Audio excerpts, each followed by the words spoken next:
Namo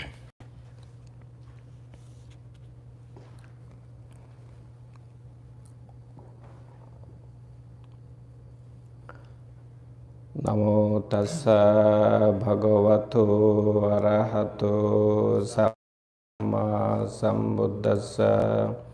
Namo tassa bhagavato arahato samma sambuddhassa.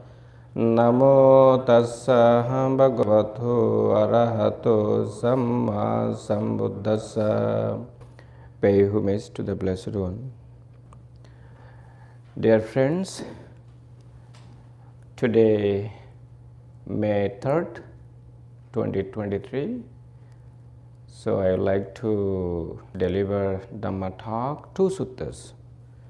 One is the newly ordained Samanera. Instead of Bhikkhu, I say Samanera. Okay? So what is the newly ordained Samanera? That sutta. And from Majjhima Nikaya, Sutta number 19, Dveda Vitakka Sutta, two kinds of thoughts. So these two suttas I am going to deliver. So I know you will have a lot of questions tonight. So let me explain the newly ordained sutta. We call in Pali Nava Sutta. Nava means new, newly ordained. It's called Nava Sutta, newly ordained Samanera, newly ordained novice Sutta. So at the now on that occasion is newly ordained Samanera after returning from the alms round would render his dwelling after meal and pass the time, living at ease and keeping silent. He did not render service to the Samaneras at the time of making robes. Then a number of Samaneras approached the Blessed One, paid homage to him, sat down to one side, and reported this matter to him. Then the Blessed One addressed a certain Samanera thus, "Come, Samanera, tell that Samanera in my name that the teacher calls him." "Yes, Venerable Sir," that Samanera replied, and he went to that Samanera and told him, "The teacher calls you, friend." "Yes, friend," that Samanera replied, and he approached the Blessed One, paid homage to him, sat down to one side. The Blessed One then said to him, "Is it true, Samanera, that after returning from the alms round, you enter your dwelling after the meal and pass the time, living at ease and keeping silent? And you did not render service to Samaneras at the time of making robes?" So, when he got the ordinations, he decided, I'm going to get ordinations only for practicing meditation, not for giving the services. Here you intended to get, after arriving here, you will get ordinations and you will practice meditation,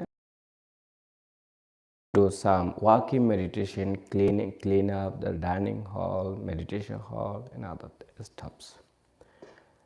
So that novice, he was thinking that I will not render any service. I will meditate only. So when other monks saw that, they felt jealous, So that novice is not helping us. We are doing some things, but he is not helping us. Of course, when you do, just as I said the last times to hymns, that when I was here, I always clean up the meditation hall.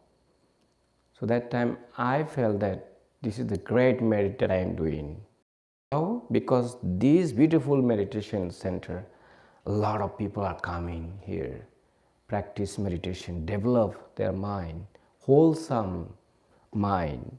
So that way, according to my understanding, I thought that this is the great merit that I'm doing. So whatever activities you will do at the meditation center, you have to do with the wholesome mind. You know, if you do with the wholesome mind, you definitely gain a lot of merit. So somebody working in the dining hall, and somebody working here, and somebody working in the gardens with the loving kindness, loving kindness meditations. So this practice is actually all the time, not just you come here and you radiate loving kindness to yourself 10 minutes and radiate loving kindness to a spiritual friend. When you become advanced meditator, so you are not you're not radiating to yourself and to a spiritual friend because you're already advanced meditator, and you are practicing the sixth direction is still all the time. Some meditator, when practice sitting meditation here, they cannot develop loving kindness. But when they go outside, when they practice walking meditation, they attain jhana. The different people, different qualities, So they can, even though they sit here 1 hour, 2 hours, 3 hours, but still they cannot attain even first jhana. But when they go outside, because we have big meditation center, so you can go from this side to that side. So when you do the walking meditations, so that moment you can attain the first jhana, maybe second jhana. Who knows? So different people have different perfection, parami, to attain that. So like here, you see, I always appreciate David and Christian. Do you know why? They go to the St. Louis airport, bring the meditators from there. They work very hard. Wonderful job, actually. They are doing great job for the Buddhism, for the practitioner. They go to the airport and pick up them, bring here, and then send them again. So that way they are really, really gaining a lot of merit, But you have to give me something, right? 50-50.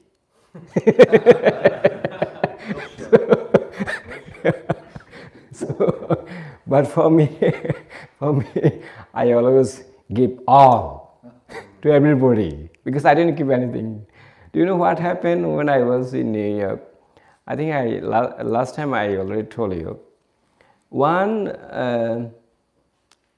lady Buddhist, actually, she's the one we call upasika. Upasak who are men, we call upasak, upasaka, and who are women, we say upasika in Pali. The male supporter and female supporter. So one upasika, the female supporter, she called me.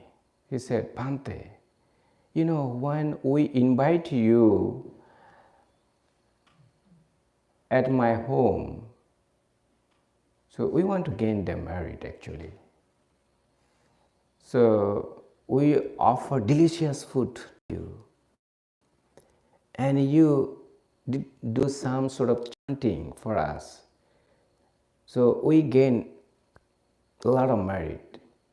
This is for me. Why I have to give up to someone? I didn't want to give up. Then I told her, well, the Buddha already said in the scriptures, Sutta Nipada, one sutta is called Nirkuddha Sutta. Tirukutta Sutta mentioned that whatever you gain the merit, please share to others, to deities, to the people who reborn in the ghost realm. So share to them. So that after getting your merit, they will reborn in the human world or maybe Deva world, Loka, right? Brahma world. So because of your merit, some people they don't believe that, they don't believe the reborn, reborn system. So this is the sutta, Tirukutta Sutta, clearly mentioned. So why the people invite the monks at their home and do the wholesome action? Because Buddha already said in Tirukutta Sutta, when you offer some things to the monks, and then you receive some sort of blessing from the monks, and then you share the merit to departed one and to all deities, to all human beings, to all living beings. So that way the deities will protect you and you'll be the fine one. You'll be well all the time, and wherever you go you feel so light, clear and pure. So this I can say that instead of monk novice, this novice, he was thinking that, okay, I'm not going to help anyone at the center. My thinking is, I'll get ordained at Dhamma Sukha Meditation Center, and then I just close my eyes and meditate. That's all. Even though David comes, Bhante, that Samana is not helping, not doing anything, but it's okay, I don't care. I just meditate. Do you know what happened? Few years ago, one guy came here actually. I didn't see him, but I heard from someone. He came here and he was the serious meditator. Everybody sleep in the cabin, but he come here and meditate. Close his eyes and meditate. So when 10 days done, he wants to return back. So David said, okay, are you ready now? Yes. Okay, took his bag and everything. So David took go in, and passed the Farmington, almost 2 hours done. And he said, David, go back Dhamma Sukha. He said, what? Go back Dhamma Sukha? What happened?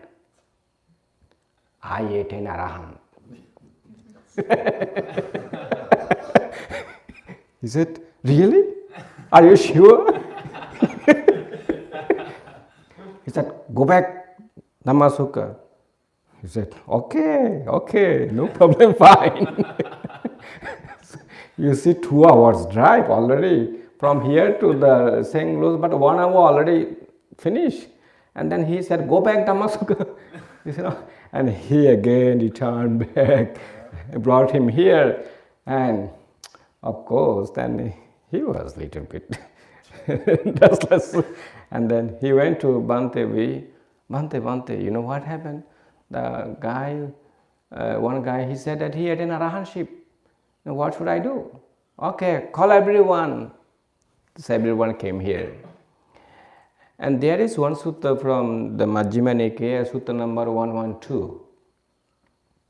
If you think that you are an arahant in this retreat, please read that sutta. Okay. Okay, sutta number 112 from Majjhima Nikaya. So Bhante came here, everybody came, and then opened the page, and he said, okay, I'm going to talk tonight. Sutta number 112 from Majjhima Nikaya. And then he read first line, second line, third line, and he was talking about the greed, about the attachments, in that sutta. So do you think do you have that craving? He was quiet. Answer my question. He said, no, you are not Arahant. You see, that sutta is very clearly mentioned. So if you think that you already attain Arahantship, ask the Majjhima Nikaya Sutta number 112. No need to ask your teachers, no need to go anywhere, because everything is in the sutta, right? And if you think that you attain the stream entra, Sotapanna, read Sutta number 48. Kusambhiya Sutta. After reading that sutta, if you think that, I am already Sotapanna, so there are 7 kinds of knowledges there. If you have these 7 kinds of knowledges, if you think that I already got it, I already have it, so you are Sotapanna, you are the stream entra.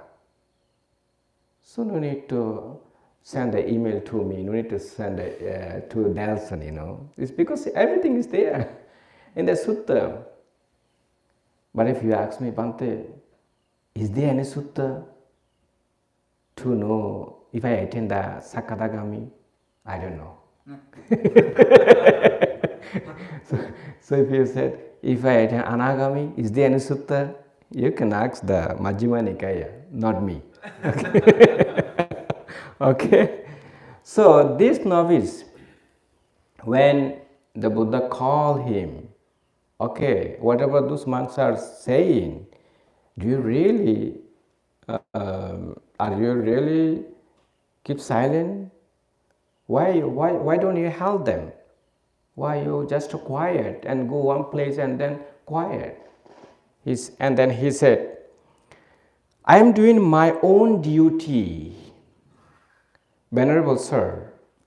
Then the Blessed One, having known with his own mind the reflections of Samanera's mind, the Samaneras thus.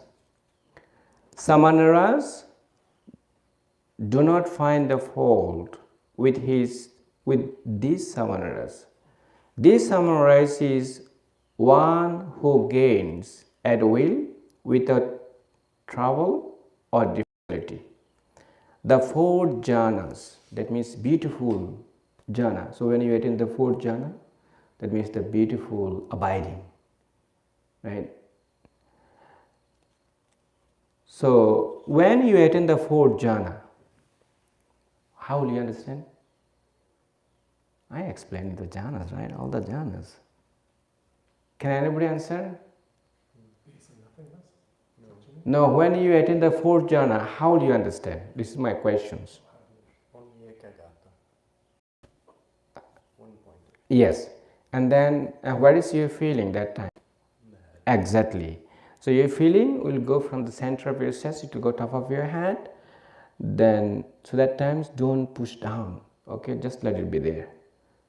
And then you'll have the equanimity, mindful. Your mind will be the balance. So you will be the advanced meditator that time.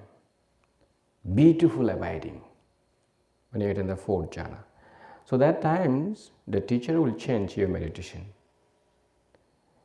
You have to practice 6 direction. If you read the Majjhima Nikaya, you'll see the 1st quarter, 2nd quarter, 3rd quarter, 4th quarter, 5th quarter, 6th quarter. First time when I was reading that, I didn't understand anything, But when I read the Bengali translation, then I said, what does mean the past quarter? Is the forward, backward, left side, right side, above, below, and then all direction. So how do you practice the all direction? Again I said, my teacher, David, I learned from him. He taught me actually how to practice the six direction. He said, Bhante, okay, this is the candle. This is a good example, I never forget it. This is the candle, right? And then when you light a candle, it's giving the light all direction, right? So try to visualize candle in front of you. Just close your eyes. You think the candle is in front of you, right? And then you radiate loving kindness to all direction. So all direction. So when your mind is very sharp and clear, you'll see how your radiation is, expansions will occur all directions. You will experience that. It will go from there, right? That's why I said David is my great teacher. Do you accept me as my student? Right? It's not my example, I mean, I have to admit. But I learned from you. Yeah. Yeah, right? So, the fourth jhana. So, fourth jhana, you have to, when you attain the fourth jhana, you will be the advanced meditator. And still you practice loving kindness. Sixth direction. So, after practicing the sixth direction, then your meditation will change from loving kindness to the compassion. Right? So here said, can you give this slide? It's not enough, I think. Right? And fourth jhana that constitute the higher mind and provide a pleasant dwelling in his very life. And he is one who, by realizing it for himself with a direct knowledge in this very life, enters and dwells in that unsurpassed goal of the holy life, for the sake of which clansmen rightly go forth from the household life into homelessness. So this is what the Blessed One said, having said this. The fortunate one, the teacher, the Father said this, not by means of slack endeavor, not by means of feeble effort. So here slack and feeble means weak effort. Your effort is not as strong. Okay? So if you practice meditations, your mindfulness is not sharp and your effort is very weak, so that way you cannot attain nibbana very quickly. It will take long time. So here said, is this nibbana to be achieved? Is no. So release from all suffering. So if you want to release from the suffering, your mind have to be very sharp and they aware on it. Then just middle way, majjhima padipada, middle way you have to practice it, and you will get it. It will come to you. So here said, this young Samanera by my sight is a supreme man indeed. He carries out his final body, having conquered Mara and his mount. So the Buddha appreciate him. He said, "Oh Samaneras, whatever you complain about him, what he is doing the good." Because he said here, I am doing my own duty, Venerable Sir. Because he got ordinations only for practicing meditation. So, I am keep silent. That means he's doing his job. He's really practicing meditation. One thing I really appreciate here, I think, when I was giving you ordinations, the first day, and then second day, when I saw all of you, this is I understood that, I don't know, I didn't take the interview from you because the Delson took it. What I felt, this meditation, this retreat, I think most of you are doing. Because as I said at the beginning, you came here from different countries, from far away, different states. So you just come here and practice only for practicing meditation, right? Not for wasting time. So just the middle way,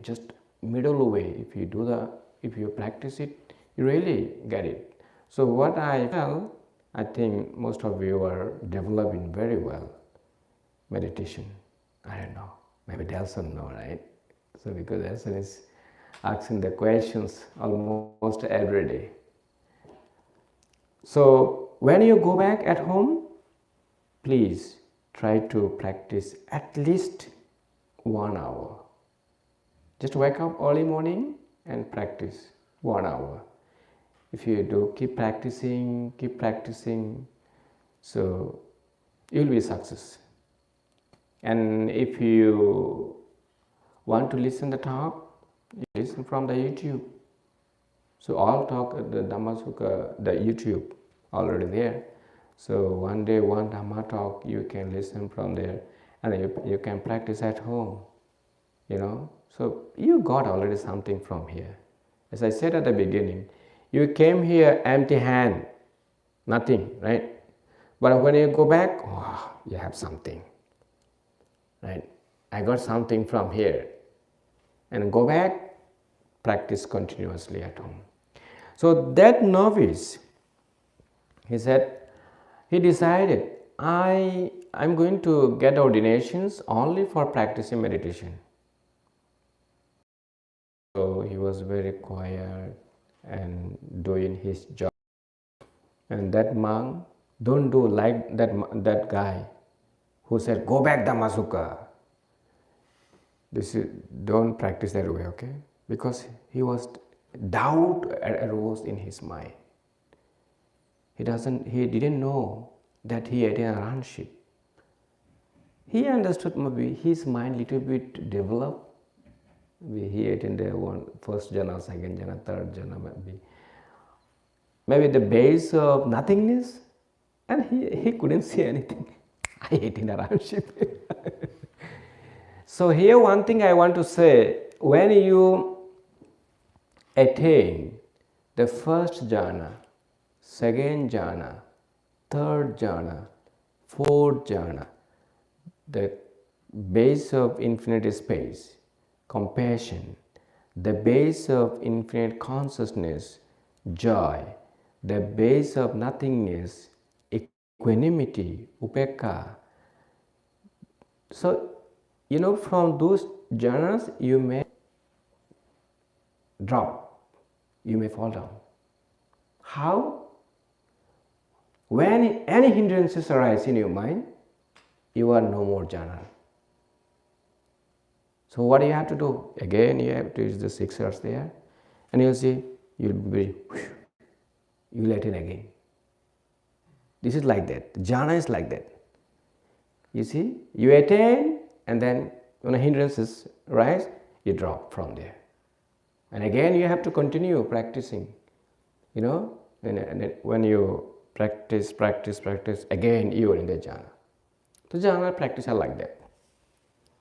So when you attain the stream mantra, even from the path of stream mantra, you may drop from there. But when you attain the fruition of stream mantra, that means you are strong. Your foundation is very strong. So that times, as I said, 3 things will destroy from your mind. You'll think that the impersonal thinking will arise in your mind, and then you don't believe anymore, right in the shoals. That lead to Nibbana. And then, no doubt, confidence will arise in your mind about this practice. So that way, you are the Sotapanna. you will strive and try. Of course, to make sure, please read Sutta number 48, Kusambhya Sutta. And there are 7 kinds of knowledges there. If you think, okay, well, I have number 1, this knowledge. Number 2, yes. Number 3, yes. Number 4, yes. Number 6, yes. Number 7, yes. You confirm. Because the Majjhima Nikaya will tell you, you are Suttapanna. Don't wait for the teacher. Okay? So Majjhima Nikaya is our teacher. When, during the Buddha's time, the Buddha said, "O monks, after 3 months I will pass away." So there were who couldn't attain arahantship. Then the Buddha said, Blessed One said, "O monks, please don't cry. I am your teacher. So even though I am going to pass away after 3 months, my Dhamma will be your teacher." So Majjhima Nikaya will be your teacher. Digha Nikaya will be your teacher. Sanyutta Nikaya will be your teacher. Khuddaka Nikaya will be your teacher. Anguttara Nikaya will be your teacher. So those are Nikayas, means all the suttas. You'll see thousand suttas there.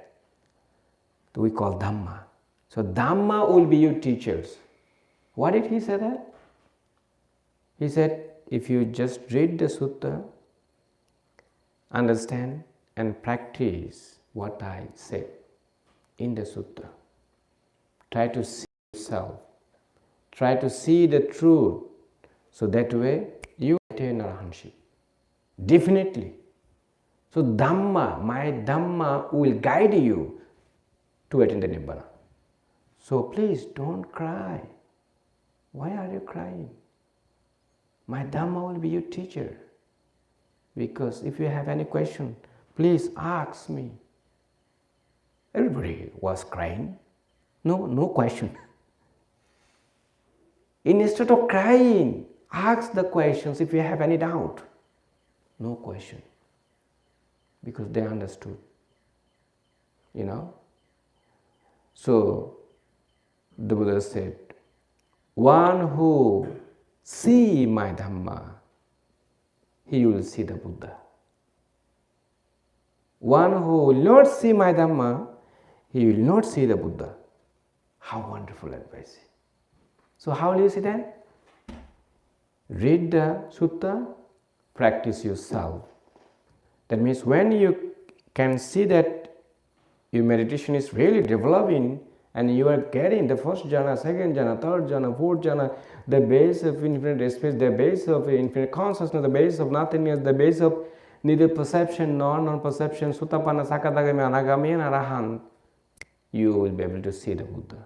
So that's why Buddha said, you attain Nibbana, that means you saw the Buddha. You see? And he also said, you wear the beard. Arahata. Do you know how to say that? This, what is the name of this one? We call in English robe, right? What is the meaning of this robe? This is called in Pali Arahata Daja. How to say in English? The flag of Arahant. My uncle, Buddhananda, this is the flag of Arahant. So one who wear these robes, everybody respect them. Really. They are respecting these robes, not respecting the person who wear that. When we get ordination, parents bow like this to the son. Why?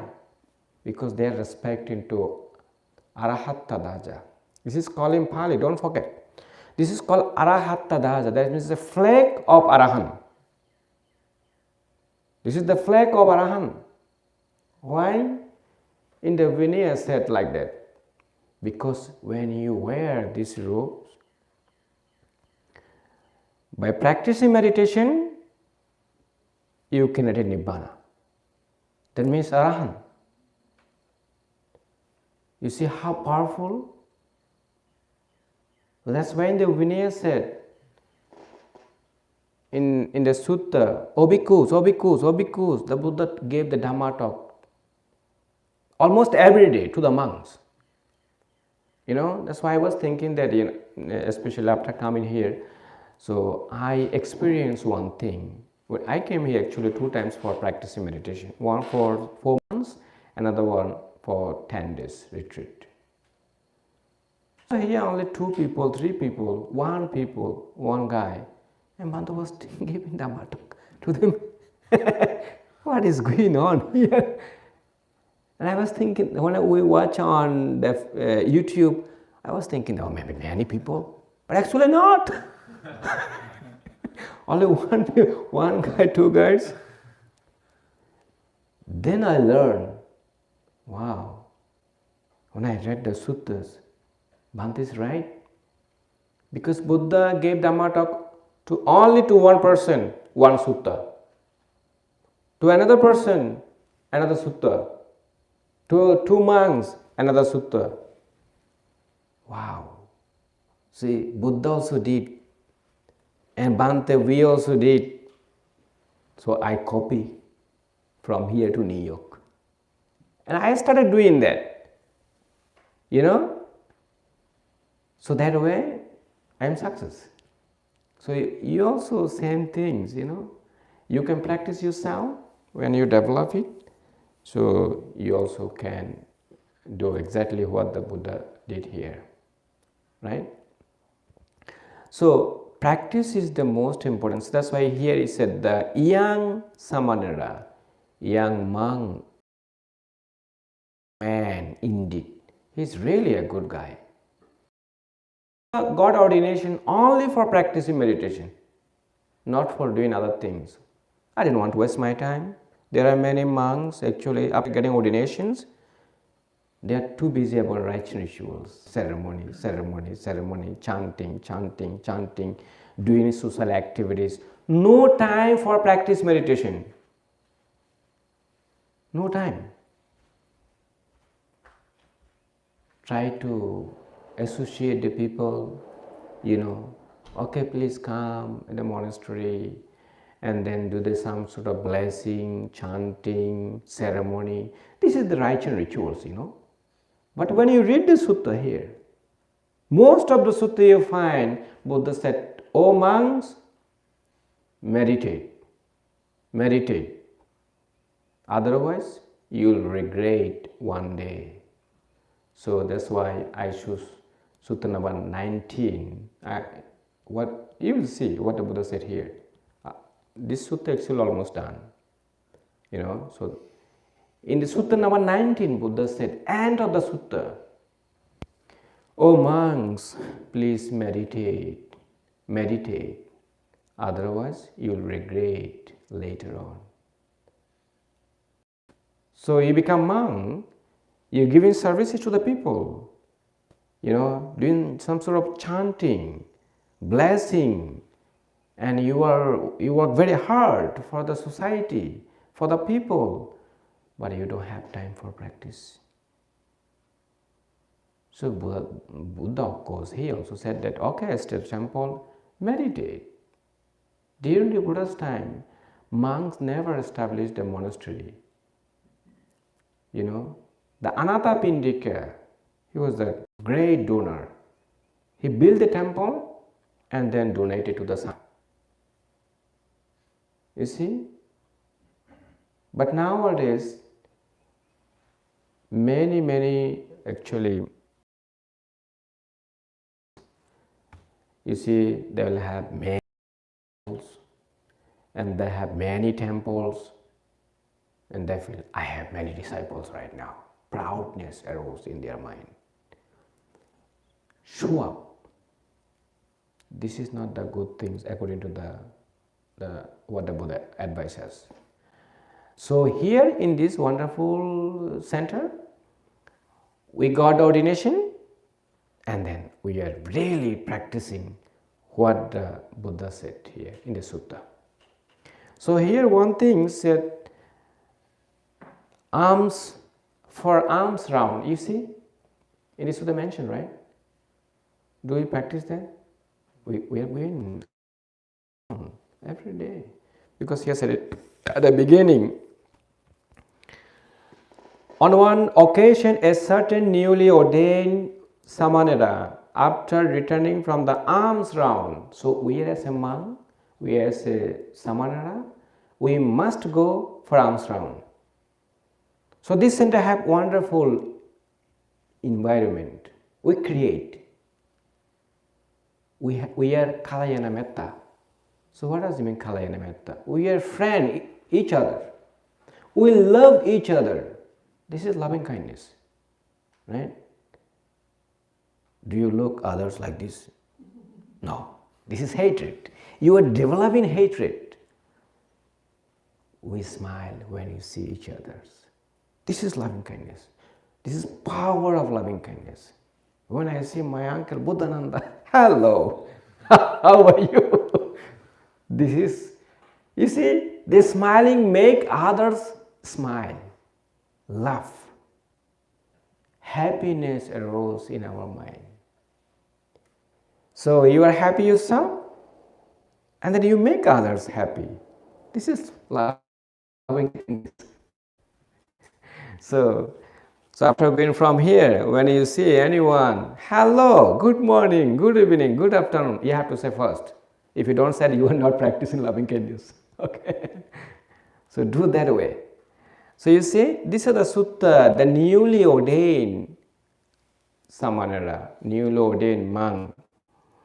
So whenever you get ordinations, practice meditations like this monk, this Samanera. So I'm saying Samanera because we got a Samanera ordination here. So this is our purpose. We got ordinations and practice meditations. The newly ordained Samanera. So you see, we are following what the new Samanera did. Then others, they work other things, they didn't practice, but they complain about that monk. They complain about that novice. He is very quiet. He is not helping us. Complain. But when the Buddha called him, I am practicing meditation. Okay, good. Carry on. No complaint. Because he understood, you know. Okay, so these are the newly ordained Samanera. This is very short. I like the short sutta, not long. Right? So now we are going to learn sutta number 19, Dveda Vitaka Sutta. So Dveda means two kinds. Vitaka means thoughts. Discourse, sutta means discourse, right? So the discourse of two kinds of thoughts. Sutta number 19. So Dveda Vitaka Sutta. Thus have I heard on one occasion the Blessed One was living at Savatthi in Chetasguru Banathapindika's park. This is the place where this sutta was given, delivered. So thus have I heard, you already know who said that? Venerable Ananda. Where? The first Buddhist council. So who recited Dhamma, the first Buddhist council? Venerable Ananda. Who recited Vinaya? Venerable Upali. Venerable Upali recited the whole Vinaya, 227, among the 500 Arahants. Wow, I really want to see that. This is one sort of desire, right? So, in the Jatas group, Anathapindika's park, there he addressed the bhikkhus thus: monks, Venerable Sir, they replied, the Blessed One said this, monks, before my enlightenment, while I was still only an unenlightened Bodhisattva. So he was talking about his first life. How did he did a good action, the perfection, how did he fulfill the perfection, parami. When he was Bodhisattva life, all the time he did a good action, good action, good action, good action. He didn't break up the precept. So I am very happy that the some of you, when you feel that I think I break up the precept, and you told me these are the good things. That way your mind is purified. Your meditation is going up, not going down. Because your mind is completely purified. So first Buddha said dana, giving. Second said sila, keep the precept. And third said the bhavana, meditation. So giving dana, that means you are overcoming the craving, overcoming the greed. Okay? And the second is keeping the precept, you purify your mind. You purify your mind.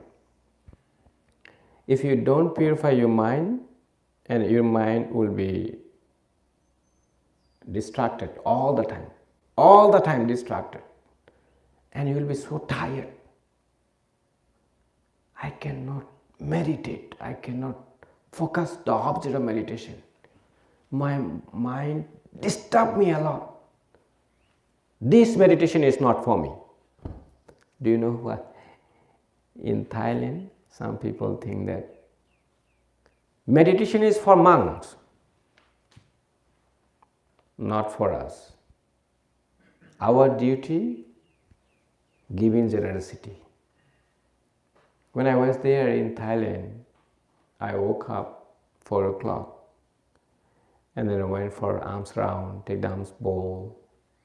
It's still dark, took the alms bowl, going. People are ready for offering the food.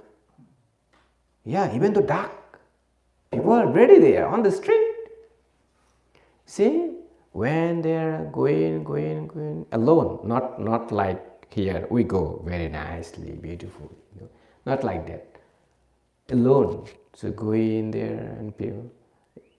Nimon Kap means Pante, Venerable Sir, I invite you, please come and accept my food. You see how beautiful? We say in Thai language, Nimon Kap. Who are men, they say Nimon Kap. And who are women, they say Nimon Ka. So beautiful word, I love it. So when they invite us and we go close to them and they offer the food. Rice, the alms bowl, and then curry in the back, have the back. Then they sit down like this. Because you have to bless them. Buddha said, if you receive something from others, you have to bless them. Thank you. We say thank you in English, right? When somebody helps us, thank you, thank you. That means you have to bless them. This is called, according to Buddhism, we call anumodana, acknowledgement. Thank you. So they are waiting to receive the blessing from you, like we bless our donors, our supporters every day. Bhavatu sabba mangalang rakkantu sabba devata sabba buddhanubhavena sada sukhi bhavantuti. You see, that means whatever you offer to us, may you be happy. May deities protect you. So we bless them. Because if you don't bless them, they'll be very angry. He said, that monk doesn't know anything. He just come here and receive the food and then he go away. Don't do that. You must bless them. So when I was there, after receiving, I blessed like that. Abhivadana silisa nisya vutta pachayino chattaro dhamma vadanti ayuvanno subhalang. And they say, sadhu, sadhu, sadhu. And they'll go back. They'll never return, they'll never see you. What are you doing? They'll go. Said, okay. Sadhu, sadhu means finish. So they think that our duty is for giving generosity. Meditation is not for us. I mean, not all, a few people think that way, So, keeping precept, practicing meditation for monks. Our job only for giving generosity. So every early morning they wake up and then donate food to the monks. This is the Thai custom, Thai traditions. You receive a lot of food. Full, the bag is full. Someone have 2-3 bags. So after coming back at the temple, I was thinking, how can I eat a lot of food?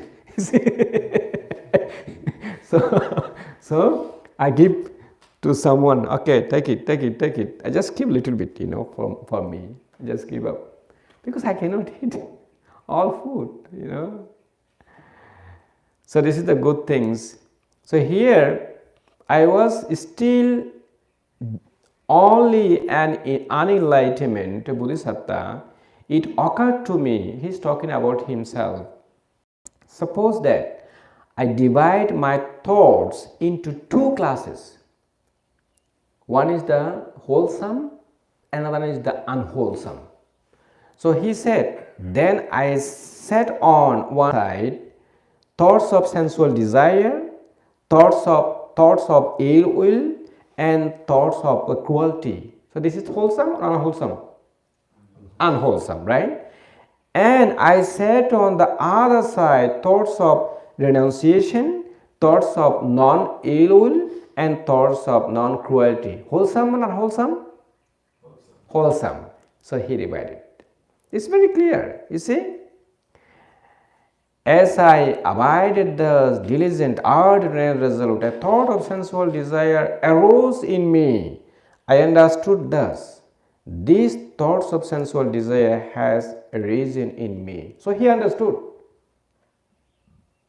You see, he understood. So the sutta number 10, 4 foundation of mindfulness. When unwholesome thought arose in my mind, I understand. So exactly here, he understood that. Then this leads to my own affliction, to others' affliction, and to the afflictions of both. It obstructs wisdom, causes difficulties, and leads away from Nibbana. So if this one arises in your mind, you think that this is the negative things. So here Buddha already explained, he understood, and this is affliction my mind, and the afflictions of the both, and it's obstruct wisdom. So wisdom is what? You will not be able to see dependent origination. So here wisdom means he's talking about dependent origination. Your mind is the dark. So it obstructs you to see the dependent origination. When you understand it, okay, I will not allow you. This is unwholesome. You are unwholesome. You should not come to me. I am away from you. You have knowledge. You understand it. When I consider this leads to my own afflictions, it subsided in me. He didn't allow. I understood you should not come. Okay? stop, will not arise, because you have the 6 R's there. That's why I said you have to have 2 things, when you practice these meditations.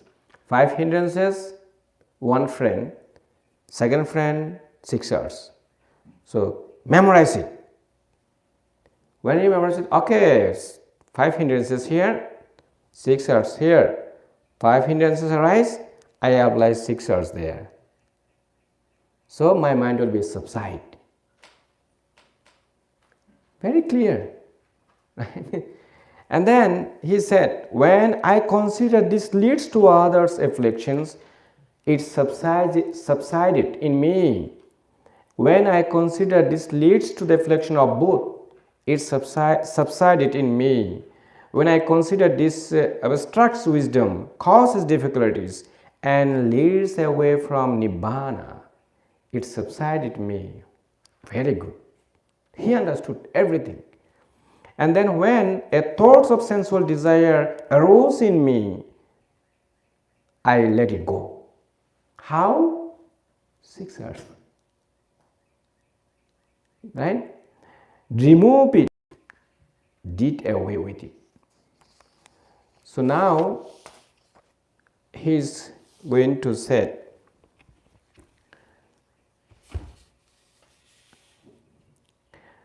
as I abided thus, diligent, ardent, resolute, a thought of ill arose in me. I understood thus. So he understood. So when you understand, such an unwholesome thought arises. So here at the beginning I said one is unwholesome, another is wholesome, right? So when you understand that these 2 things, when unwholesome arises, I use the 6 R's, your mind is subside. But when you don't understand which one is wholesome, which one is unwholesome, you don't know what are you doing. Right? So you will not be able to develop your meditation. These thoughts of Elul has arisen in me. This leads to my own afflictions, to others' afflictions, and to the afflictions of both. It obstructs wisdom, causes difficulties, and leads away from Nibbana. When it leads to my own afflictions, it subsided in me. When I consider this leads to others' afflictions, it subsides. Consider this leads to the afflictions of both in me. When I consider this obstructs wisdom, so you always know that whenever Buddha is talking about wisdom, he is talking about dependent origination. Remember that, okay? So when your mind is abstract, you will not be able to see dependent origination. So unwholesome rise, you understand? So that way you will see the link of dependent origination. Right? So David is going to give the paper how dependent originations rise and pass away. So he has the beautiful note, So we talk about this morning actually. He will give you the paper, okay? So you can take it, and after going back at home, you can read it and listen Bhante's talk from YouTube. So it will come to you. And when I consider it, this abstract wisdom causes difficulties and leads away from Nibbana, it subsided in me. When a thought of ill arose in me, I let it go. How? Using the 6 R's. Remove it, I did away with it. As I abided thus, diligent, ardent, resolute, a thought of cruelty arose in me. And so, first he said about the greed, second, ill will, and third he is talking about cruelty. This thought of cruelty has arisen in me. This leads to my own afflictions, to others' affliction, and to the afflictions of both. It obstructs wisdom, causes difficulties, and leads away from Nibbana. when I consider this leads to my own affliction, it subsided in me. When I consider this leads to others' afflictions, it subsided in me. When I consider this leads to the affliction of both, it subsided in me. When I consider this obstructs wisdom, causes difficulties, and leads away from Nibbana, it subsided in me. You say the repetition come in first, second time, third time. What do you feel? As I said, the first talk, first time when I was reading that, I really felt very bored, Why again, repetition, repeating. So, Buddha was the very intelligent one, He was thinking the other people's mind. You are ready or not for listening my talk. He always thinking that, okay, he's not ready. Even in Buddha's times, Nanda was actually, he was walking one place, the minister house. So he cared the cows, And one day, Buddha was invited his house. And Nanda was there. He went there. They gave a Dhamma talk. So Nanda listened. The Buddha's Dhamma talk, he was, oh wow, wonderful. The saddha, confidence, arose in his mind. So he decided he will invite the Buddha. And he went to the Buddha, Venerable Sir, after listening your Dhamma talk, I was so happy. I would like to offer the food to you. I would like to invite you. Could you accept my invitation, please? Buddha was quiet. He was quiet. He was thinking that Nanda is not ready to listen my talk. So he didn't go to his home to receive food. But another day, he was thinking, Nanda is ready now. So how did he know? During the Buddha's times, Buddha always, every day, he meditated, and then he used his psychic power. And he could see how other monks are doing. They are practicing well or not. He reflects his mind to all the monks. So he could read other people's mind. And he knows what they are doing.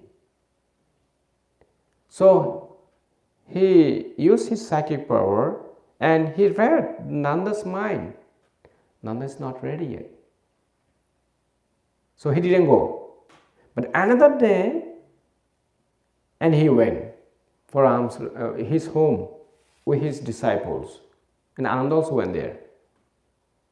And Nanda offered the food to the Buddha. Buddha gave the Dhamma talk. And he understood the Buddha's talk, very clearly. And after listening his talk, I think he became his three mantra, Sutapanna. So this is the way how people attain this three mantra, even listening his talk. But nowadays, you can ask Bhante, is it possible in this life, only by listening to talk, can I attain a three mantra, Sutapanna? I don't know. You must practice. Or is it possible by practicing meditation, can we attain Istri mantra? Why not? Because the Buddha already said in the sutta, my Dhamma is immediately effective. If you practice now, you will get result right now. This is my Dhamma. You know why?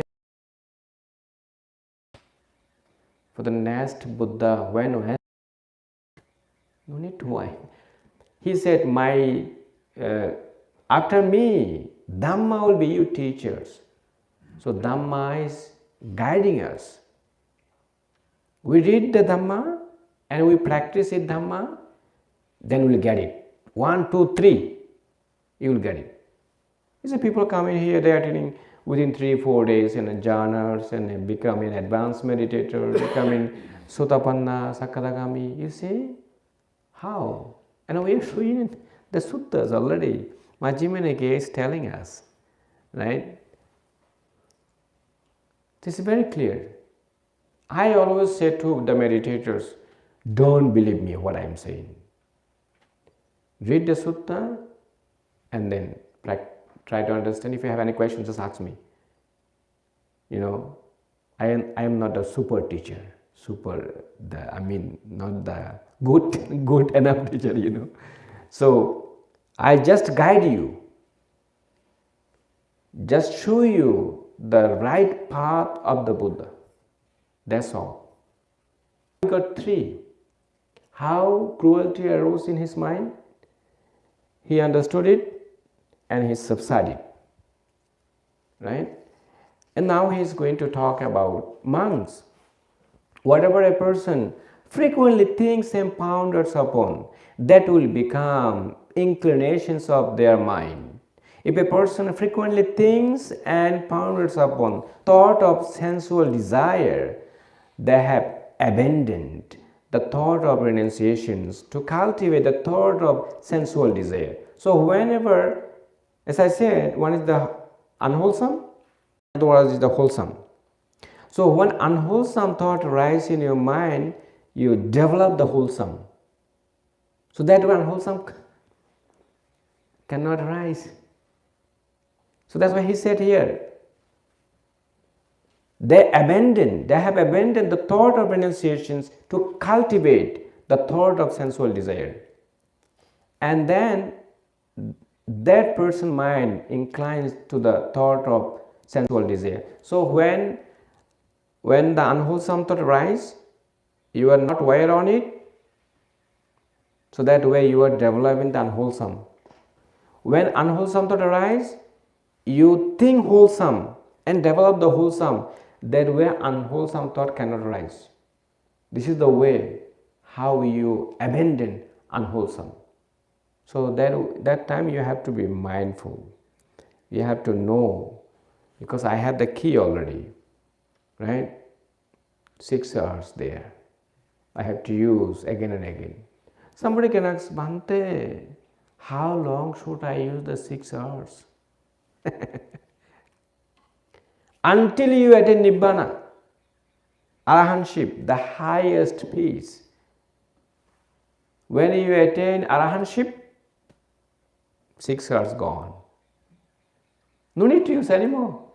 It's done. Simple, right? Very easy. He understood. Yeah, very simple. So, if a person frequently thinks and ponders upon thoughts of ill will, they have abandoned the thought of non-will. How beautifully explained. To cultivate the thought of ill will, you think in unwholesome. That way you are cultivating unwholesome. So when unwholesome thought arises, you think wholesome and develop wholesome. Unwholesome cannot arise. If a person frequently thinks and ponders upon thoughts of cruelty, they have abandoned the thought of non-cruelty to cultivate the thought of cruelty, and then that person's mind inclines to thought of cruelty. So here the Blessed One is going to give us some simile, upama we say in Pali, simile. Just as the last month of the rainy season, in the autumn, when crops thicken, a cowherd would guard his cows by constantly tapping and poking them on this side and that with a stick to seek and carve them. Why is that? Because he sees that he could flog, imprison, fine, or blame if he led them stray into the crops. So too I saw the unwholesome states danger. You see, so when unwholesome states, unwholesome things arise, you have to think that this is the danger for me, danger for my practice. So Buddha already thought that way. He said, I understood that this is the danger for me, degradations and defilement, and in wholesome states, blessing of renunciations, despite of clinging. So if you think that, okay, wholesome, allow my mind and I develop it, that way your mind is purified, your mind is clear, your mind is pure, so developing. So you feel it. That's why I said in the beginning, you must feel this meditation. If you don't feel it, you are not following my instruction. So, as I abided thus, diligent, ardent, and resolute, a renunciation arose in me. So now he is talking about wholesome. So first he explained about the unwholesome, and now he is going to talk about the wholesome. So when wholesome thought arise in his mind, then he knew it, he developed it. I understood thus that this thought of renunciation has arisen in me. This does not lead to my own afflictions or to others' afflictions or to the afflictions of both. It aids wisdom. Wow. He could see dependent origination. Right? He could see dependent origination that time. But don't tell me, okay, Bhante, before leaving, could you explain me dependent origination again? No, I cannot do that. This is not for me. So maybe next year, not this year, okay? So it aids wisdom, does not cause difficulties, and leads to Nibbana. If I think and ponder upon this thought, even for a night, even for a day, even for a night and day, I see nothing to fear from it. See how wonderful? Right? So he is going to explain everything, his experiences. How did he practice it? But with excessive thinking and pondering, I might tire my body. And when this body is tired, the mind becomes disturbed. And when the mind is disturbed, it is far from collectedness. So when your mind is disturbed, so you will be far away from the collectedness. So in Majjhima Nikaya, you will find concentration. So I don't use that word. Instead of concentration, I use the collectedness. Your mind is calm, cool, right? So I steadied my mind internally, quieted it, brought it to stillness. His mind is very still, and collected it. Why is that? So that my mind should not be disturbed. He used the technique, so that his mind become calm. Should not be disturbed. As I abided thus, diligent, ardent, and resolute, a thought of non-ill arose in mind. He understood. No anger arises now. No hatred arises now. No ill arises now. I am the good meditator now. So I understood thus This thought of non-elul has arisen in me. This does not lead to my own affliction or to others' afflictions or to the afflictions of both. Raise wisdom, does not cause difficulties and leads to Nibbana. If I think and ponder upon this thought, even for a night, even for a day, even for a day and night, I see nothing to fear from it, because he understood everything, how to handle it. Very simple. Unwholesome, wholesome, two things only. Not a lot of homework, right? Only two. Wholesome and unwholesome. If I understand these two things, then I have to apply. I have the five hindrances, I have the sixers. So I use sixes all the time until I attain arahantship. That way, all hindrances will be weaker. Then you will get Nibbana. Right?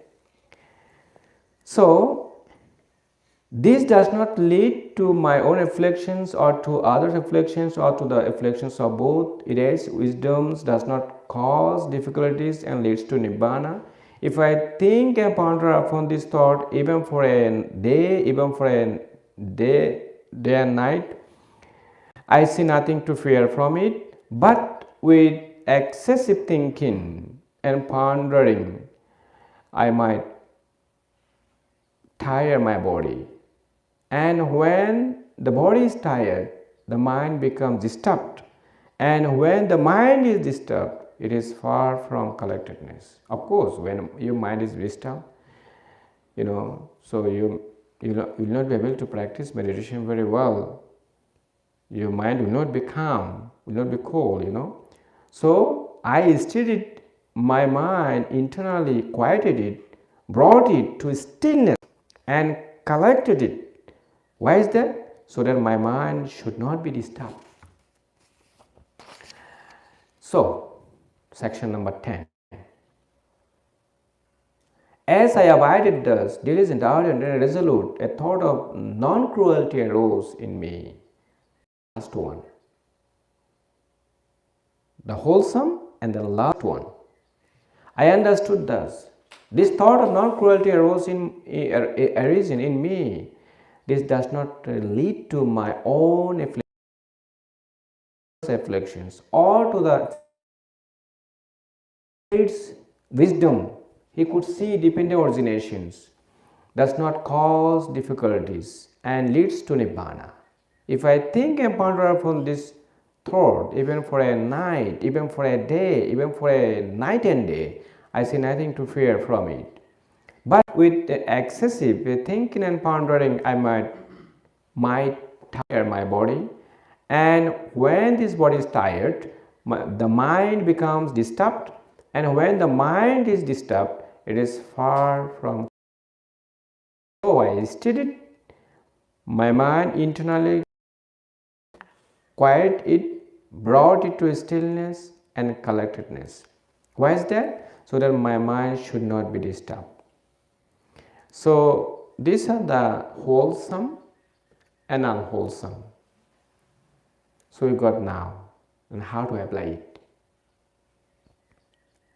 So just use the sixers there. Monks, whatever a person frequently thinks and ponders upon, that will become in inclinations of their mind. If a person frequently thinks and ponders upon thought of renunciations, they have abandoned the thought of sensual desire to cultivate the thought of renunciations. So when unwholesome arise, just develop the wholesome. How? By using the sixers. Easy, right? Very easy. So they have and then that person mind inclines to thoughts of renunciations.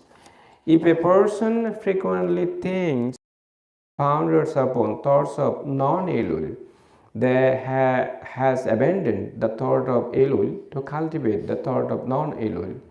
And then that person mind inclines to the thought of non-elul. This is the repetition, right? Repeating. Yeah, same thing I don't want to repeat. actually. This is repeating a lot. So, end of the sutta, I'll say. This is the page you printed. What I sent to you, right? You didn't check the I image. printed my own page. Yeah, that's why. Because I made here the bowl here. Oh. Yeah, so I couldn't find something here. Okay, anyway, so let's see. Oh yeah.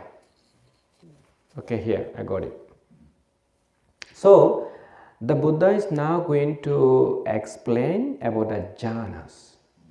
How did he attain jhanas? Some people, when after practicing meditation here, when I returned back to New York, when I was talking about jhana, even some of my people, no idea what I am talking about. What he's talking about? Jhana, we never hear before. So Buddha practiced himself in this sutta mentioned here. You see, he said,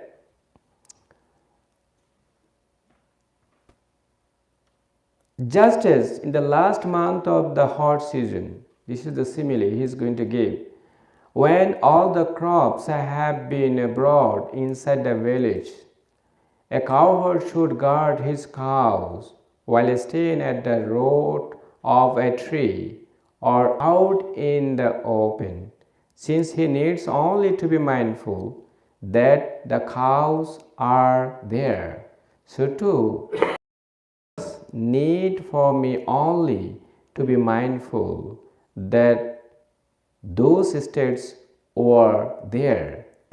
Tireless energy arose in me, and deity mindfulness was established.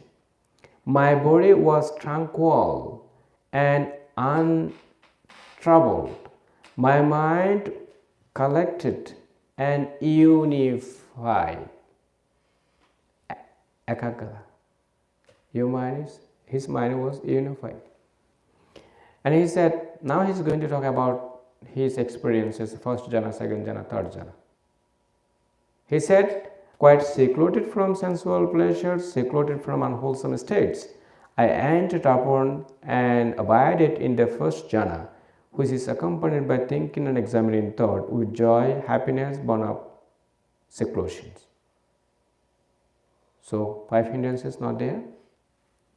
He attained thinking thought, examining thought, joy, happiness, and unification of mind.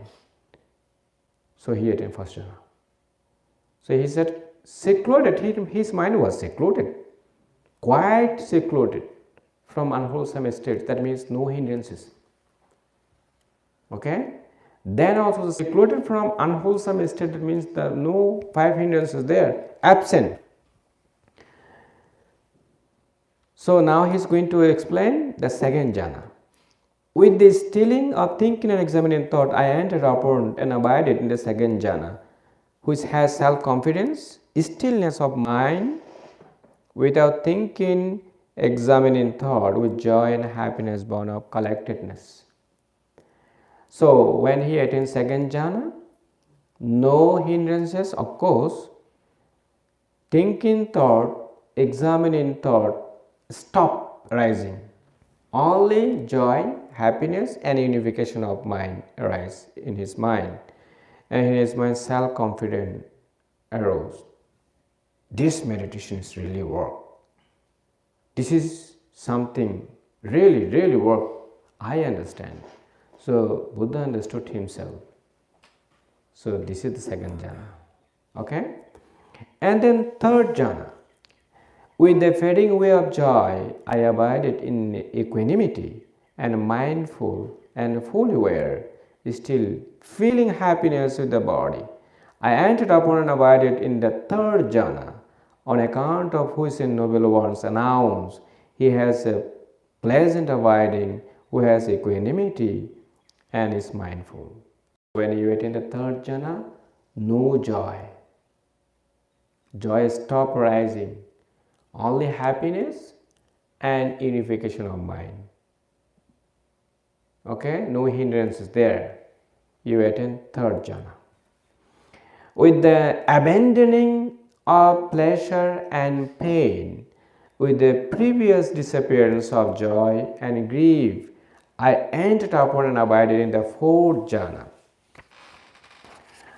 which has neither pain nor pleasure, purity of mindfulness, due to equanimity. Your mind will be equanimity. Mindfulness is very sharp. You're feeling from here to go to the top of your head, right? So you experience that. This is the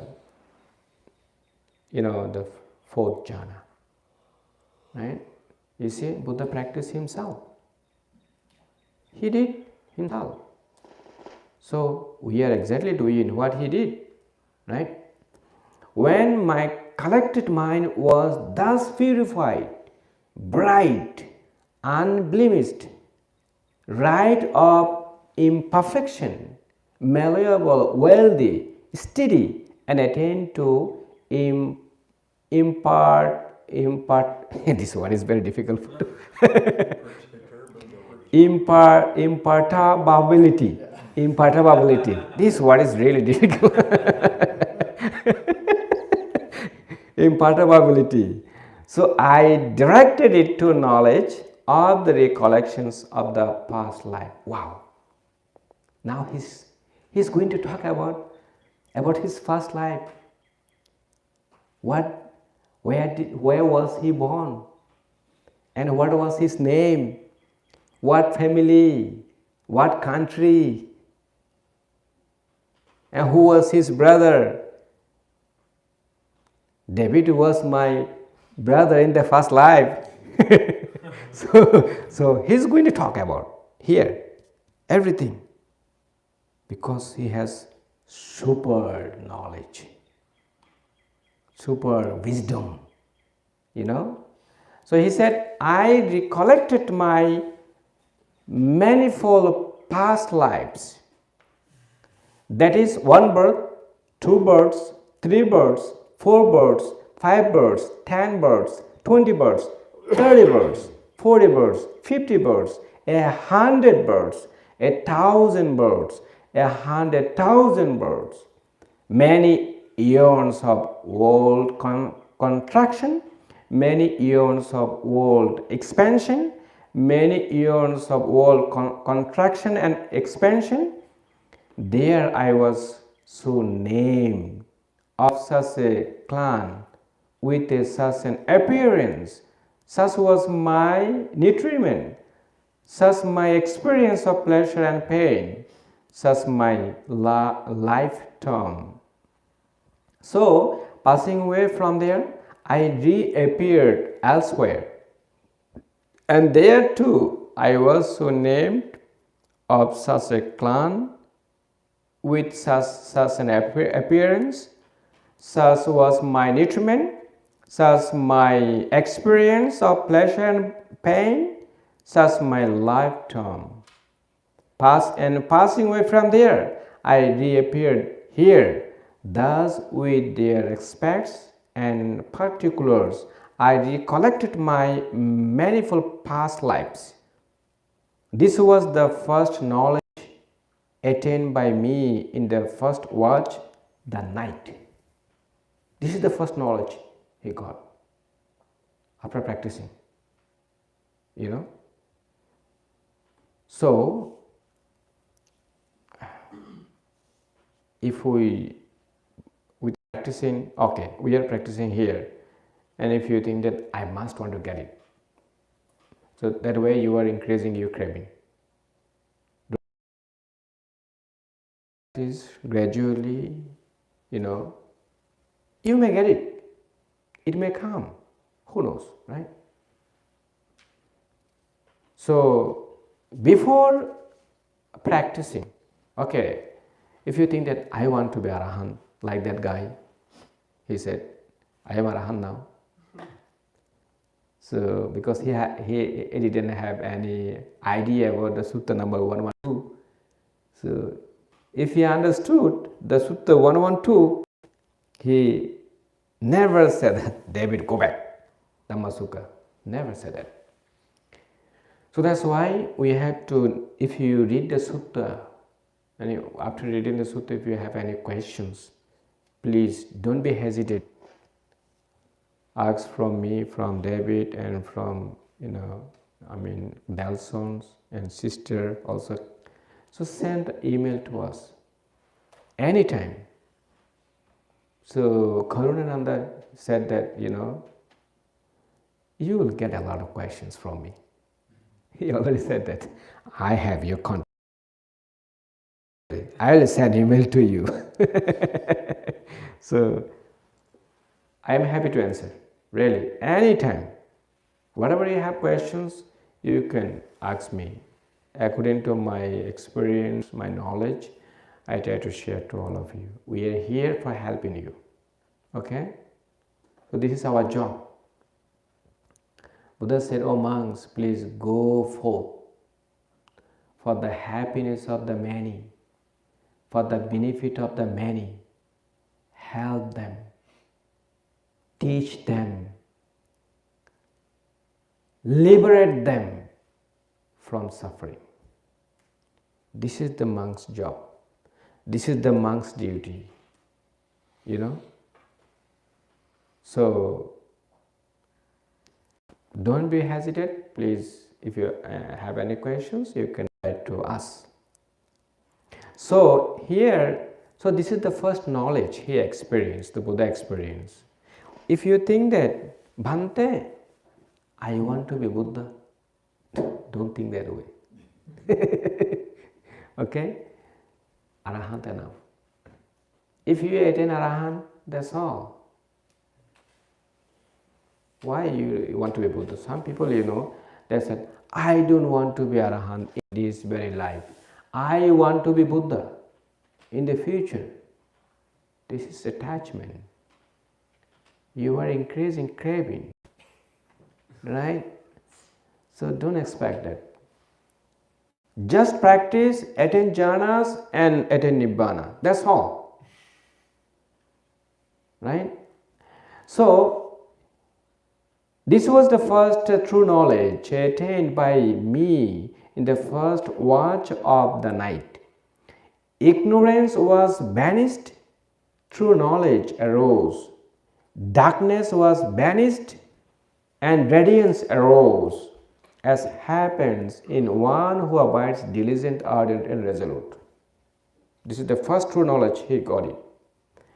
When my collected mind was thus purified, bright, unblemished, right of imperfection, malleable, wealthy, steady, and attained to impartability. This one is very difficult. I practice many times, it's still not coming. You see?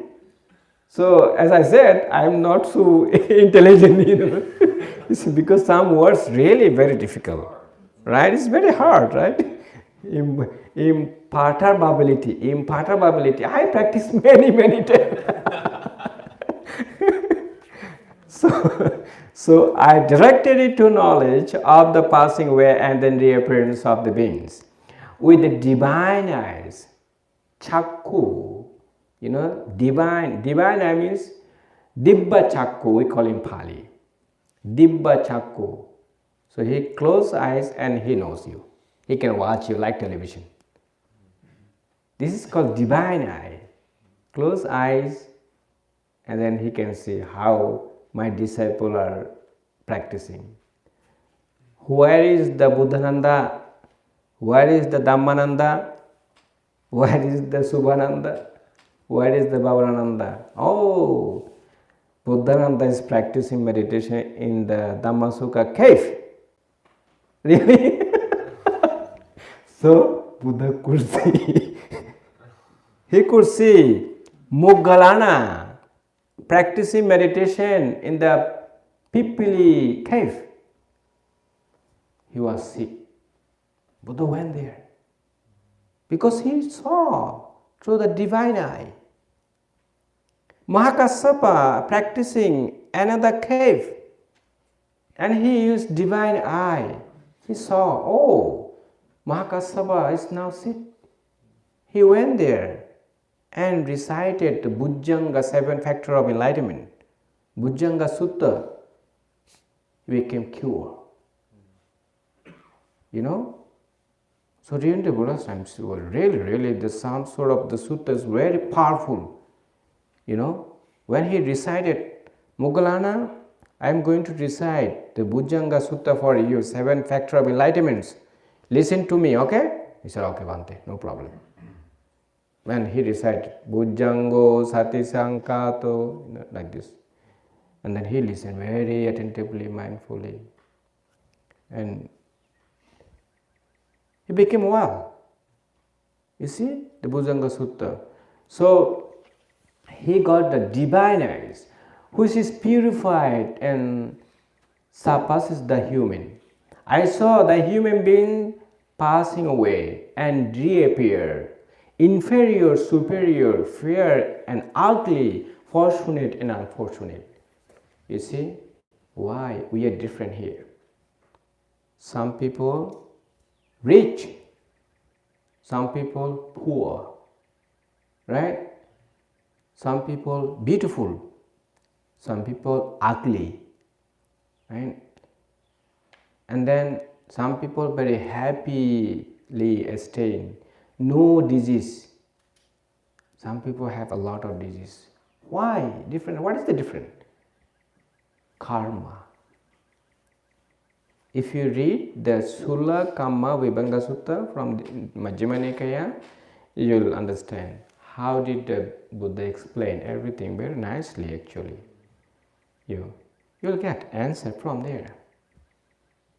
Okay? So, one Brahmin, his name is Subha, he asks him, Bhante, Venerable Sir, why some people are poor? Why some people are rich? Why some people are beautiful? Why some people are ugly? Why some people are... He asked the 14th question actually.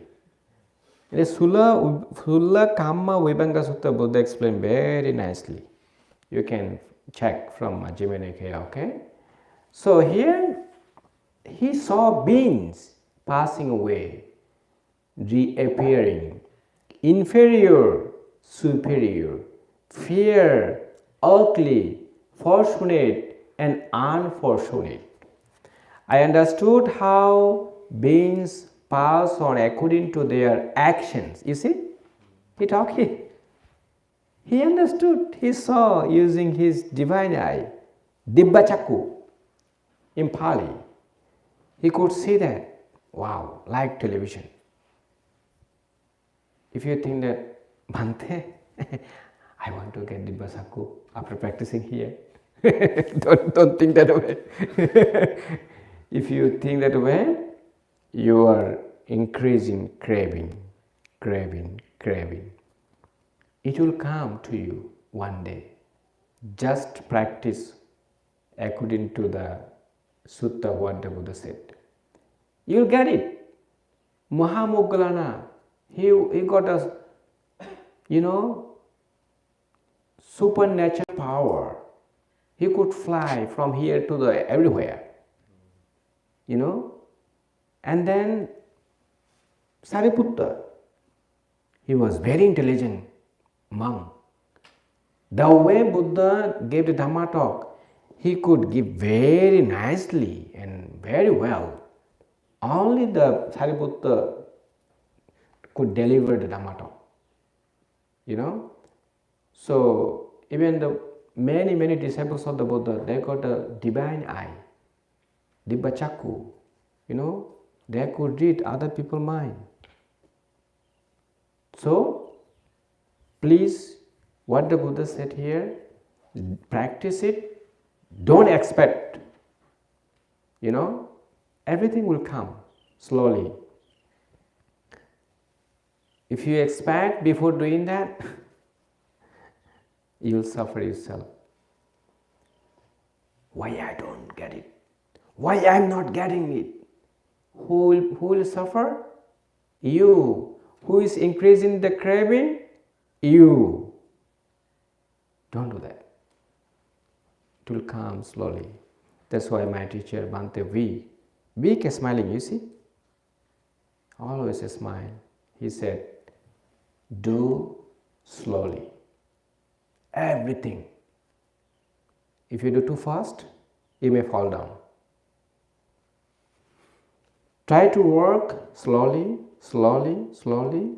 Your foundation will be strong. That way, you never fall down. I work according to his advice. So I am getting successful very, step by step. So if you practice just a middle way, Majjhima Padipada, the middle path, you will definitely get it. Sometimes it will come very quick, and sometimes maybe the middle way. Who knows? Some people have the good perfection, parami. You may get very quickly 1 to 3, and some people it will take very middle time, and somebody maybe long time. It's like that. Okay, don't be upset. So it will come, it will arise. So he said, these were the beings who were ill conducted in body, speech, and mind, revilers of noble ones, wrong in their views, giving effect to wrong view in their actions. On the dissolution of their body, after that, have reappeared in the state of deprivations, in a bad destinations, even in hell. That means he's talking about here. So in the human world, we actually, the bodily action, 3, verbal action, 4, mental action, 3. So, bodily action, 3, wholesome action and unwholesome action. So, what are the wholesome action? Abstention from killing, abstention from stealing, abstention from adultery. How many? 3. This is wholesome, right? And then when you kill, unwholesome, and when you steal, unwholesome, when you commit adultery, this is unwholesome, right? So 3 wholesome and 3 unwholesome. So for the verbally, we develop 4 wholesome and 4 unwholesome. So what are the wholesome?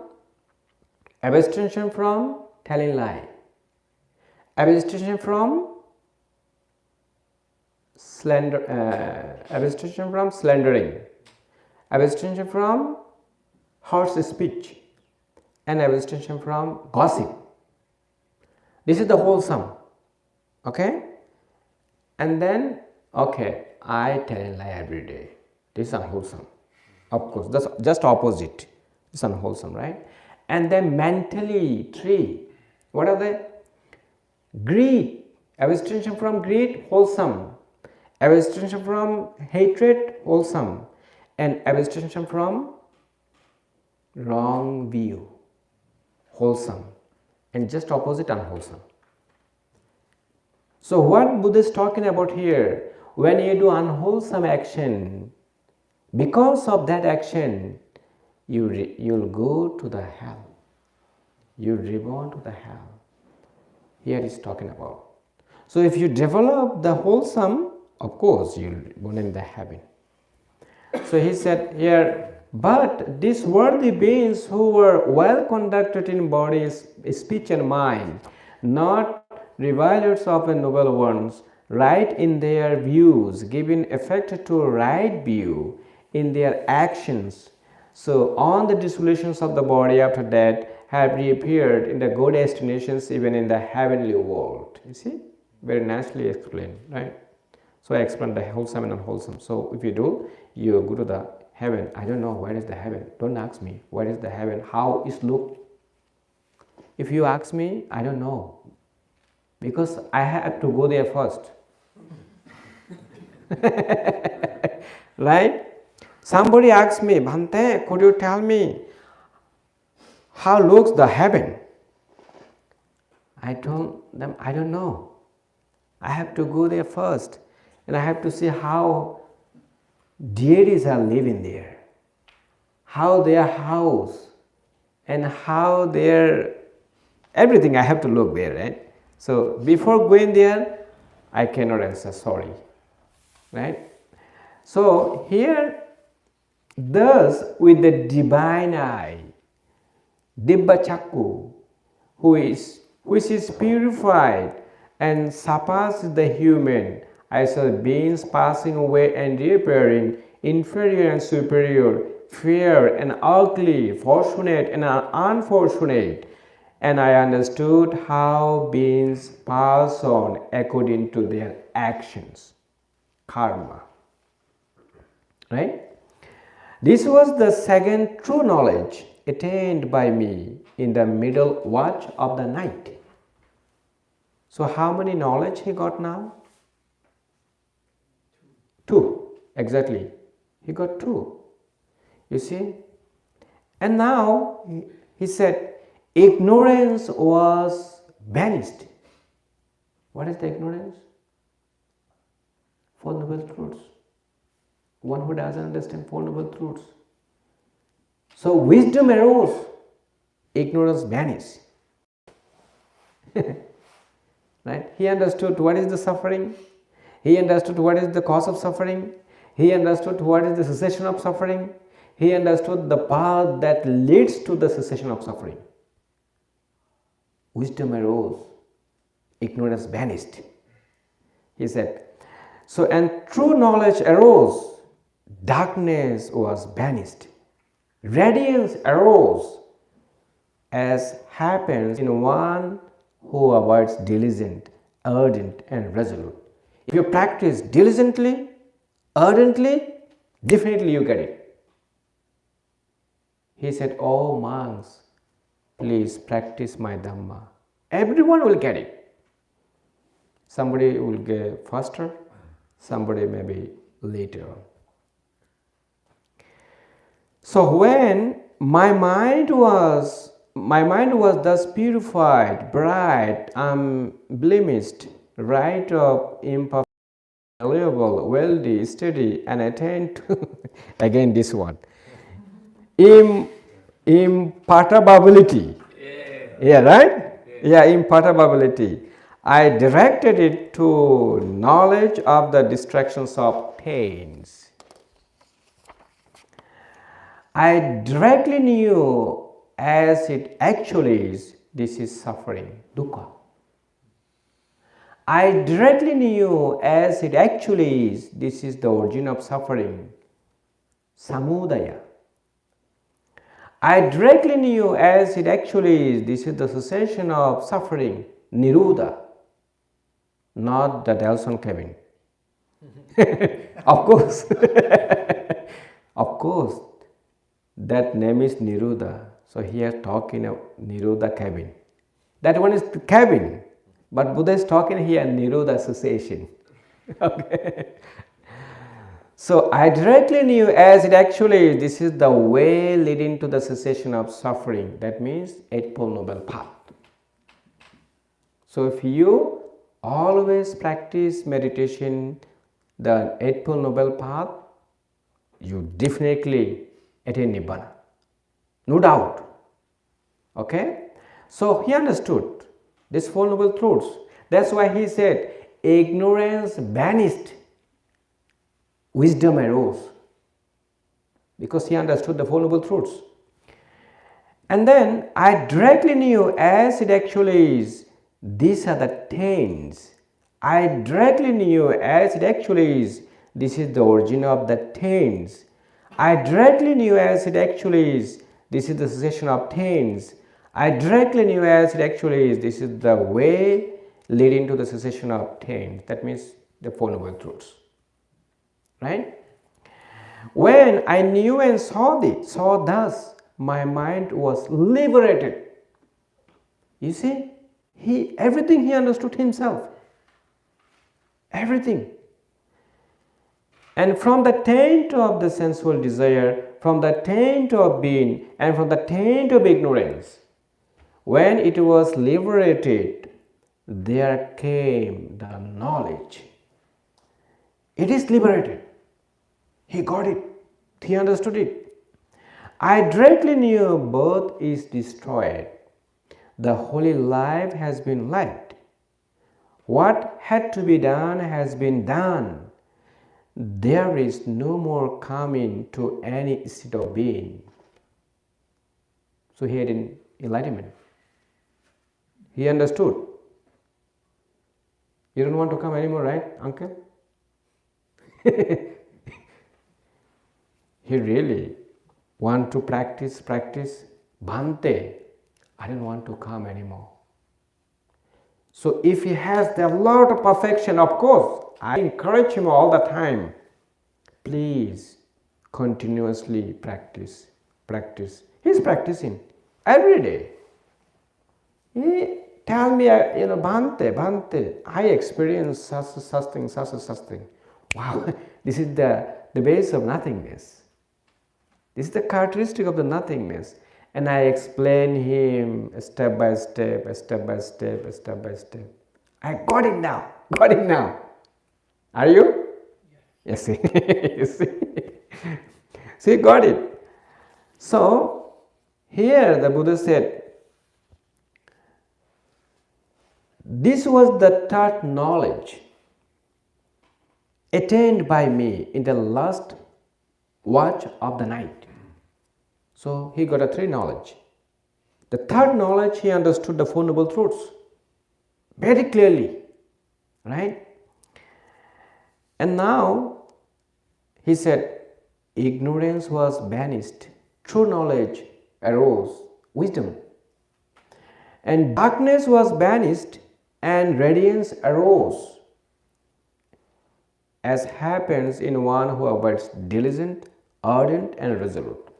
If you think, Bhante, I practice meditation Dhamma Sukha now. Only one day I practice, another day I sleep.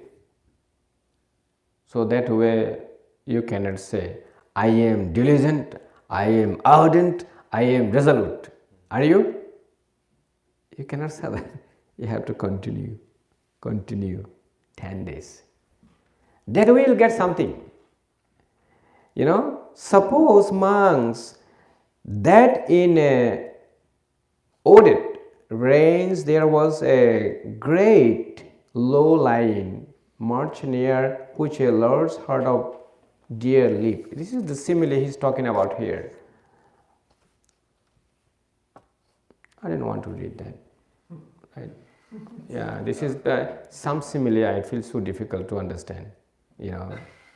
Yeah, so this is no need. So end of the sutta, what he is talking about. Yeah, sutta is almost done. Yeah. So he said, monks, I have given this simile in order to convey a meaning. I don't need that. So this is the meaning. The great low-lying march is a term for sensual pleasure.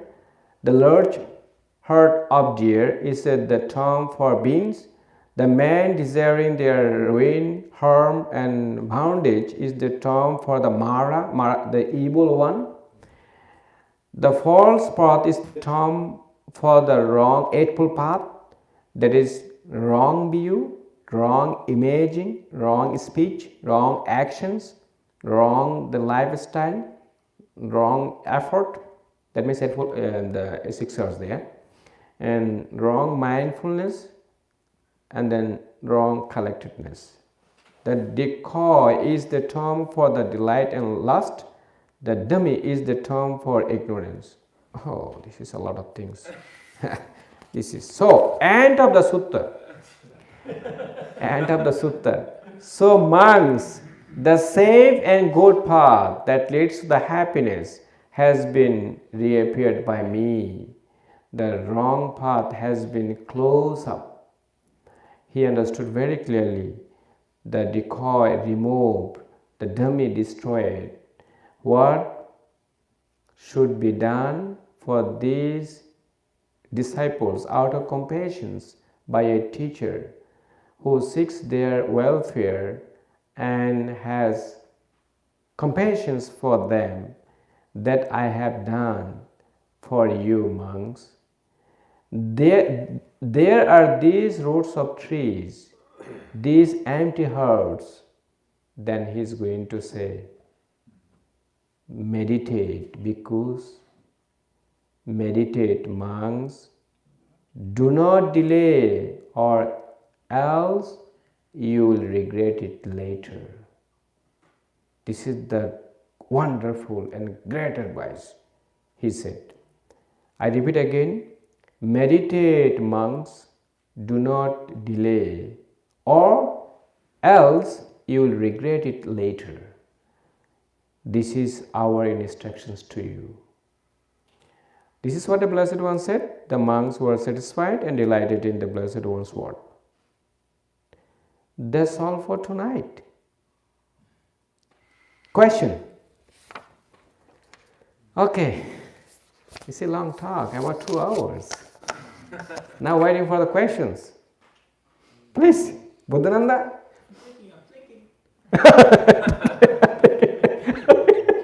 Thank you. Okay, go ahead. I'm going to ask you a daily life question. Okay? Go ahead, no problem. So no killing and compassion.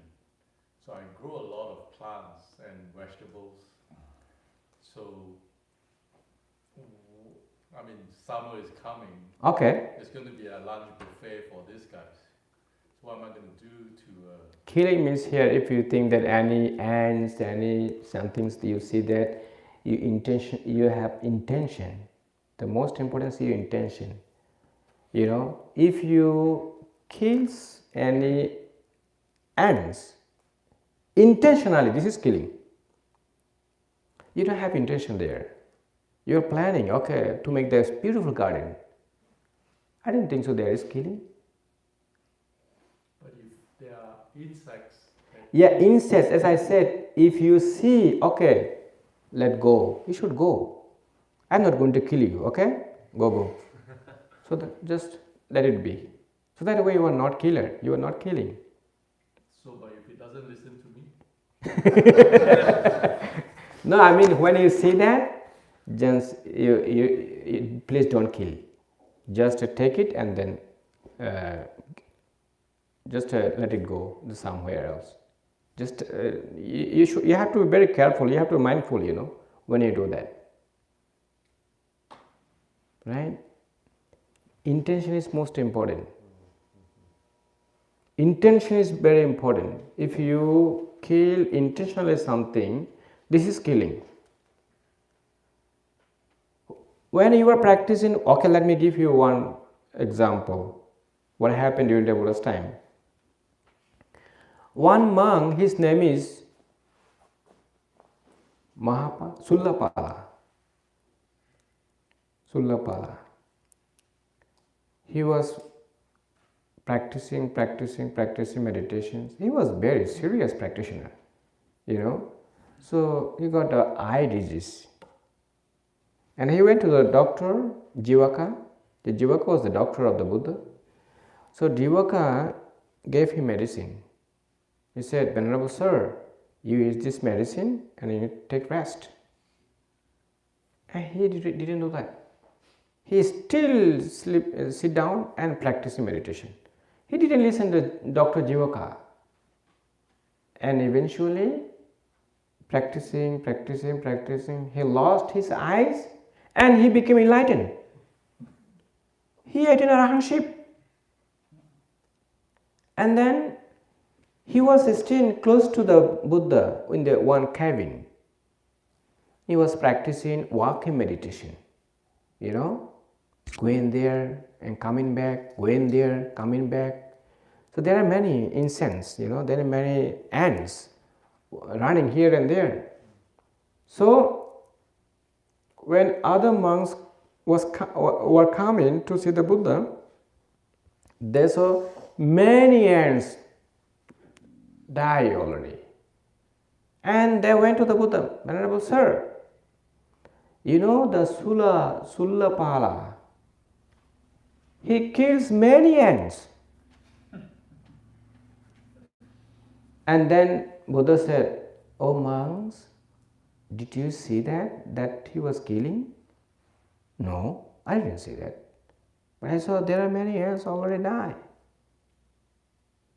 So you didn't see? Sulapala also didn't see that. He was an intention there because he was practicing walking meditation. His intention is not there. He couldn't see because he lost his eyes, right? So that way, Arahant never kill any living beings. Buddha said. So he is the Arahant now. And he was practicing walking meditation. By the accident, the ants already passed away because he doesn't know. Got it? It's still not clear? Go ahead. A follow-up question to that. Yeah. Is so you're drinking intoxicants and you hit someone and kill them. It wasn't intentional. What is the situation in that regard? If you're breaking Shila. How did you hit them though? What? With the, was that sorry, accident your car. or- Sorry. Oh, your car accident. Yeah, car accident. Yeah. Can you repeat this question again? So you're drinking at a bar, you get into your car, you drive home, you hit someone, and you kill them. You didn't mean it. By accident. By accident. So by accident, because he was not intention, right? Wasn't intentional. Yeah, so that way, But he was drunk. yeah, but he was drunk. He doesn't have the full senses. He was the drunkard, he was addicted. So that way, the six senses is not working properly. I don't think so. This is what do you think, David? I think When there's he some got blame in there. that car, Huh? he knew. He knew When he he got in could. that car, yeah. he knew Yeah. that it was possible that he would kill somebody by his action. If so, this is killing. Yeah. I think so. If so, this is killing. All right. But most, don't get into the car thinking, most people get in the car thinking, I'm okay. But yeah, I think it's this car, so it's just as common, right? Yeah. The one thing you have to be very clear about the senses. You have the full senses and you know it. So there are 5 things for killing, to commit the killer. So when you see, this is the ants. It's playing, running. You know it. You have knowledge about it. Okay, you are ready to kill. When you kill it, then this is passed away. You have knowledge. It's already gone. So these 5 things, when included, you are killer.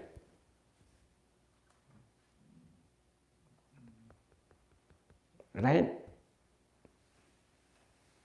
Next question. So monks cannot kill any human being. If any monk kill any human being, he commit parajika. No more monk. Yes. What about the monks that burn themselves alive, that commit suicide? They're killing, aren't they? The monks who said? The monks like in Vietnam, that self-immolation. They were protesting, so they lit themselves on fire. Oh, I don't know that. Uh, This one I have no idea. So because the Buddha, if you suicide yourself, that way this is unwholesome. So he has to suffer for that. He will never reborn in the heavenly realm. The monks, of course, monk can go to the reborn in the hell also, because this is your karma. You create that karma, not me. Even during the Buddha's time, the one monk, he was the attachments, about the rope, you know.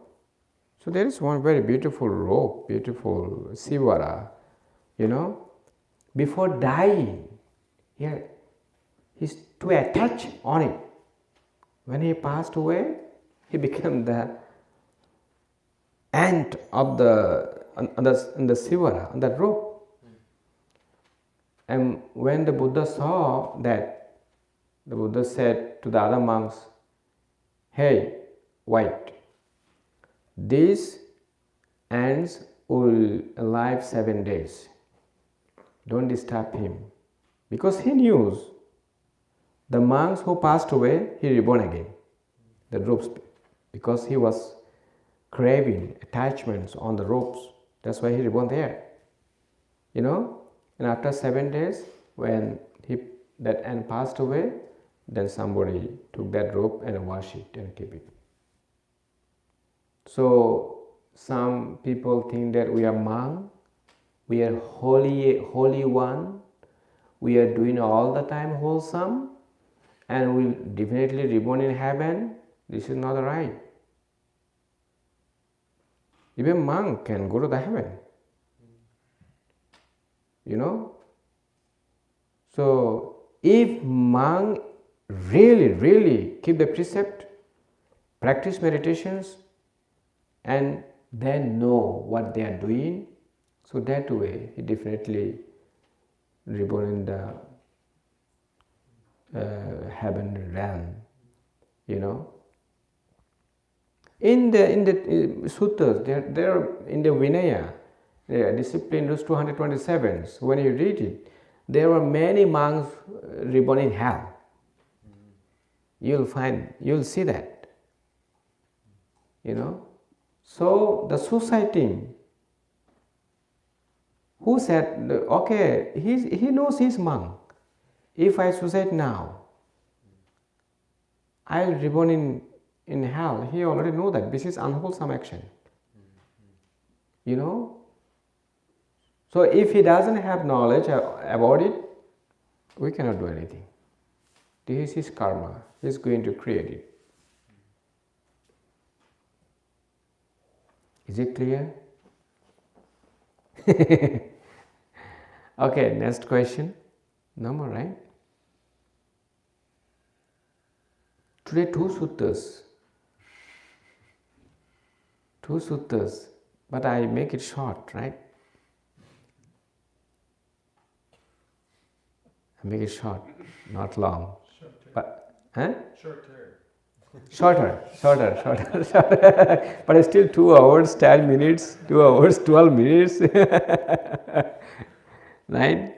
But anyway, so tonight is my last talk. So as I said, whatever you are practicing here, what you experience here, please continue practice at home when you go back. And then if you have any questions, please write to us, write to David, write to me, write to Sister Christians, and we are ready to help you all the times. Dhamma Sukha is is ready for helping everyone. And Brahma Vihara is ready to help for everyone. So in the United States, we have 2 centers. One is here and one is the New York. And we are going to establish another TWIM center in Bangladesh. And this year we are going to finish it. And probably next year we are going to do the inauguration ceremony, the opening ceremony. So David, Christians, and Dalsons, I already invited them. Also, I invite a few of them. So if you want to join, also please write to me. Of course, we will invite you if you're interested. For going there. So at least you can see our country, how people are practicing Buddhism. My country, only 1% Buddhist people. Less than 1%, actually, less than. But actually I can say most of them, they are practicing rites and rituals. Very few people practice meditation. So that's why I decided, because this is my teacher advice, Bhante Way. When I was practicing here, he said, go back to Bangladesh and help your people to liberate from suffering. Show them the right path to attain Nibbana. So I told him, Bhante, I am not ready yet for going to Bangladesh. First of all, I have to go back to New York. I have to help them. And then when I am ready, because I have to read the Majjhima Nikaya. So when I came here, I have no idea about the Majjhima Nikaya. Even though I studied 14 years in, 8 years in Burma and in Thailand. So I still didn't have any knowledge about the Majjhima Nikaya, all the suttas. So what I said to him, I have to study first all the suttas from Majjhima Nikaya and from Samyutta Nikaya. Then when I am ready, then I will go there. So that's what I am doing. So even when I went to see him, the David, I told him, do you remember you advised me? Go back to Bangladesh, help the people and teach them meditations. So they will get a lot of benefit by you. So this is his great advice. And as I said, I never forget some of his advice. I always talk about in my Dhamma talk about him. He said, you are leaving my country, so you don't think only Bangladeshi community. You also have to think about my country people. So go back to New York, teach my country people also. There are a lot of people who have depression. They are full of suffering. Help them. Teach them to liberate. So this is very, Auntie, you can't go. I can't even figure out this road. You have to go with it. Yeah, don't. You make the movie, right? You film, right? You did a video. It was made in slow motion.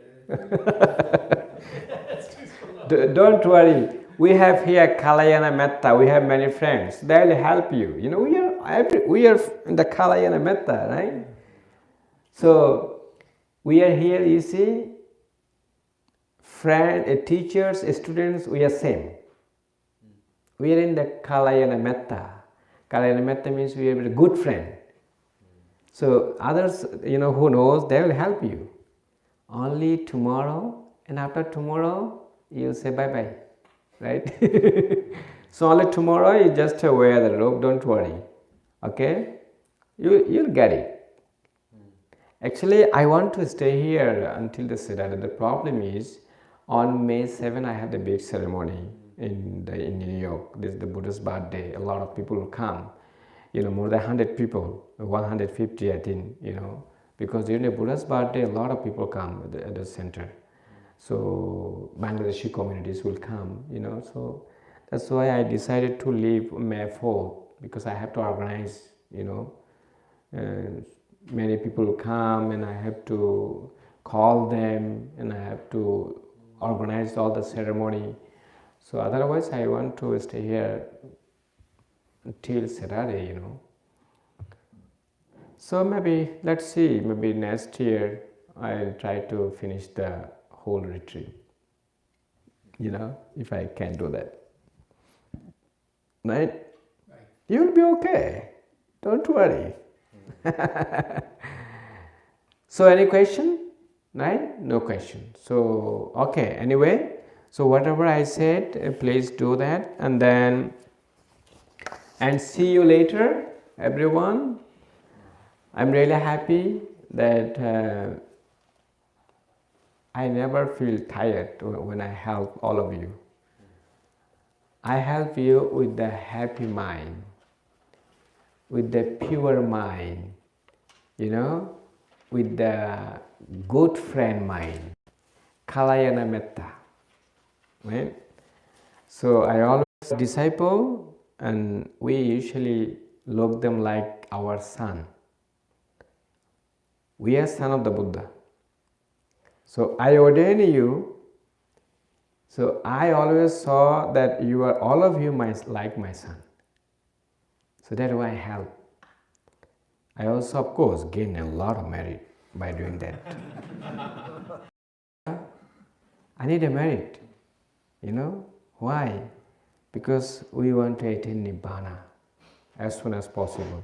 So for attaining Nibbana, you must need a lot of merit. So I felt very happy when I always help you. Okay, wear this robe like this, like that. These are the good things, you know, because you are cultivating wholesome action. You are developing all the time meditation. So even though if you don't give me all the merit, I got it.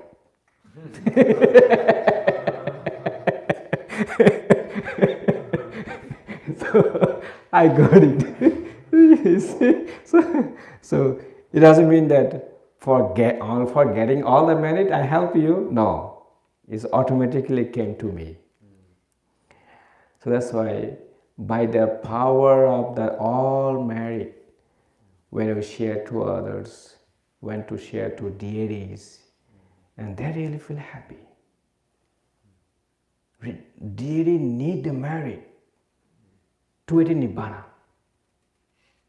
You know that deities reborn in the heaven because in the past they did a lot of good activities, a lot of wholesome. Because of that merit, they are reborn in the heaven. But they cannot attain their Nibbana. So they need the merit. That's why we say in Pali, Samanta Sakkhavalesu Atragasantu Devata Saddhamma Munirajasa Sunanto Saggamukkadang Itta Savana Kalu Ayam Badanta Dhamma Savana Kalu Ayam Badanta. What does it mean? That means here, that Dhamma Sukha Meditation Center, we are giving the Dhamma talk. O deities from the all realm, please come here. We invite you for listening Dhamma. We are giving the beautiful Dhamma talk. Please come, Dhamma Savana Kalu Ayam Badanta. Please come and listen Dhamma. And eventually receive our merit from us. Deities come. Really. See, if you ask me, Bhante, how do you, if you attain the arahantship, you can see them. Yeah, you can see them. But when you develop your meditation, you can feel it. The deities around here, they come to receive the merit. They come here to listen to Dhamma. You see, even the animals are coming. Bears came here to listen Dhamma talk. Suki came here to listen Dhamma talk. You see, I gave all those examples in my talk in Bengali and English, He's very surprised. During the Buddha's time also, even the frog, Buddha was giving Dhamma talk in Jetawana monastery, and then one frog, he came out from the pound, He was listening like this. And Buddha was giving beautiful Dhamma talk. More listening and more pay attention. But one guy who took care the cows, he has one stick and he pushed like this. And when he heard the Buddha's voice, it's very beautiful actually. He's giving very wonderful Dhamma talk. And he pushed the stick like this and hit his stick is the top of the frog. And the frog was thinking, oh, that guy also come to listen the Buddha's Dhamma talk. And now I should not make the sound. If I make just cat sound, then the listener, they feel disturbed. That way I will commit unwholesome action. If I die, it's okay. And then the guy who is listening, and then he pushed his stick like that, and that frog passed away and reborn in the heaven realm. The frog reborn in the heaven realm. And he was thinking, because the who become deities, they have one sort of the psychic power, And the frog was thinking, but the frog is now no more frog. He's now the son of deity, right? And he was thinking, what wholesome action did I do in the past when he used his psychic power? Oh, I listening talk from the Buddha. Because of that wholesome actions, now I become the deity. So the same things. So when you listen the Dhamma talk, not only, as I said in the Pali, this is the Pali, when we do chanting, we recite this one. Samanta sakkavale swatraga santu devata. That means, all deities please come and listen Dhamma talk. This is very beautiful place and a lot of people are listening talk. So please you also come and listen Dhamma desana, listen Dhamma talk and gain some merit and take some merit from here. So deities also need the merit. They come. Wherever have Dhamma discussion, wherever have Dhamma talk, they must go there and receive the merit. Got it? Okay, so yeah, that's all for tonight. So now we can share the merit. On the other side. Right. It's here, I think, paper. Oh,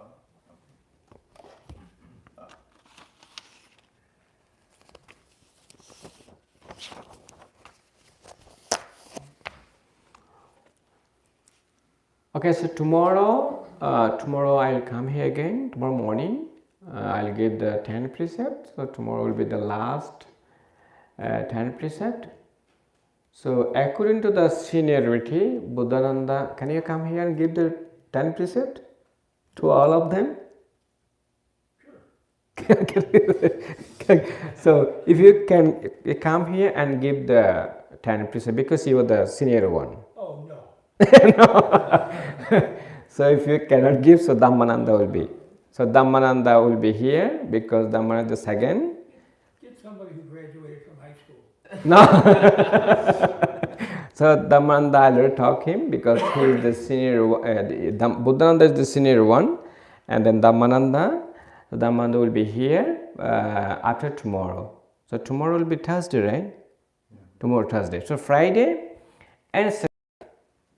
So Saturday, the Friday, Saturday, that's only 2 days. And Saturday, David will send a Zoom link and everybody will be here.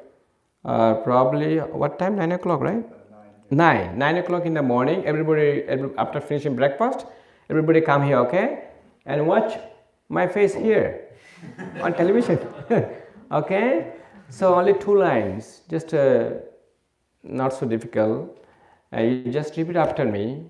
ahang bante dasa silang nikkepami pansa silang samadhiyami.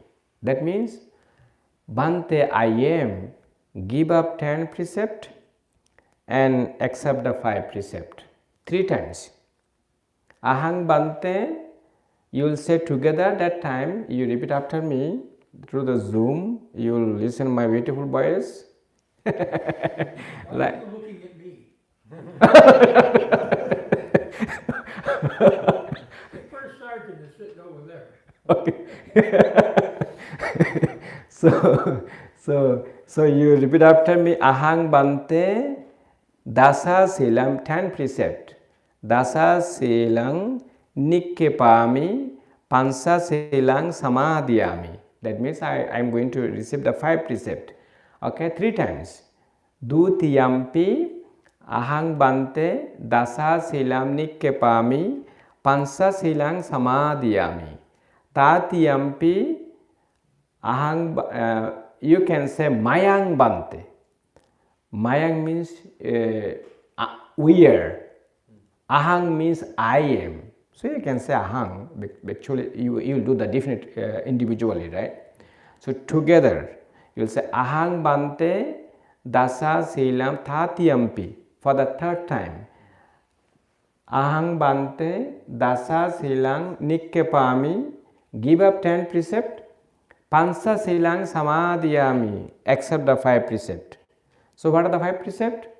Abstention from killing, abstention from stealing, abstention from lying, telling lies, and abstention from sexual misconduct, and the abstention from intoxicant, drinking intoxicant. These 5 precepts. You will accept the 5 precepts, give up 10 precepts. After saying that, change the dress. So you have the you just give up the robes and you use your the layperson dress. Okay, come back again. Then you will say together, Bante, please give us the 5 precepts. We are requesting you the 3 refuges and then 5 precepts. Then I will give you the 5 precepts. Step by step. Done. Finish. You see, very short, right? But before getting ordination, long process. Okay? So the ending the novice, very short. Right? So this will not be a problem.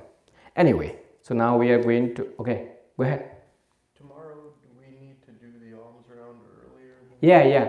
Yeah, okay. Tomorrow we will do the alms round about 10:30. So everybody will be there, dining hall, 10:30, okay? So 10:30, exactly 10:30, we have to go alms rounds. 11 o'clock we will take lunch, okay? 11 o'clock we will take lunch, and 11:30 I have to leave because my flight 2:55, right? We come here at 5:30 in the morning? Yes. Okay. Tomorrow will be the last, I will come here 5 o'clock. Oh, you will come here at 5:30 tomorrow? 6 o'clock. 6 o'clock. We come here at 6? Yes. Same schedule. Same as schedule here. Only alms rounds, time change. Okay, so one more thing, because the alms round changed, the interview time is back half hour or earlier, 9:30 instead of 10. For those that were at 10, kind of. 9:30, yes. Be here at 9:30. Yes, for interview. No, be at your interview 30 minutes. For interview, 9:30. But you have to come here before 6 o'clock. So exactly 6 o'clock, you receive the 10 precept. Yeah, same. Right? Same as schedule. And 10:30, before 10:30, everyone please at the kitchen. You will be present there. And 10:30 we will go for alms round. 11 o'clock we will take lunch. You'll ring the bell, I think. Yeah. Yeah, the sister will do that. Or David will do that. Okay, so let us share merit together, please. May suffering ones be suffering free and their fears take fearless be. May the grieving shed all grief, and may all beings find relief. May all beings share this merit that we have thus acquired for the acquisition of all kinds of happiness. May beings inhabiting space and earth, devas and nagas of mighty power, share this merit of ours. May the long protect the Buddha's dispensations. Sadhu, sadhu, sadhu.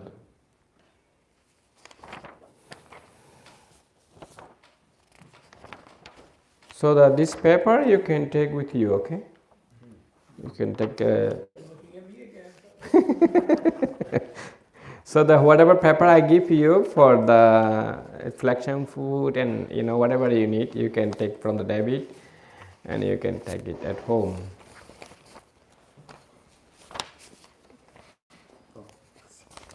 Monroe, sadhu, we have some sadhus here. Sadhu. Your phone is dead. Yeah. This is still going. Okay, no problem. Sister, do you want to take the pictures, you said?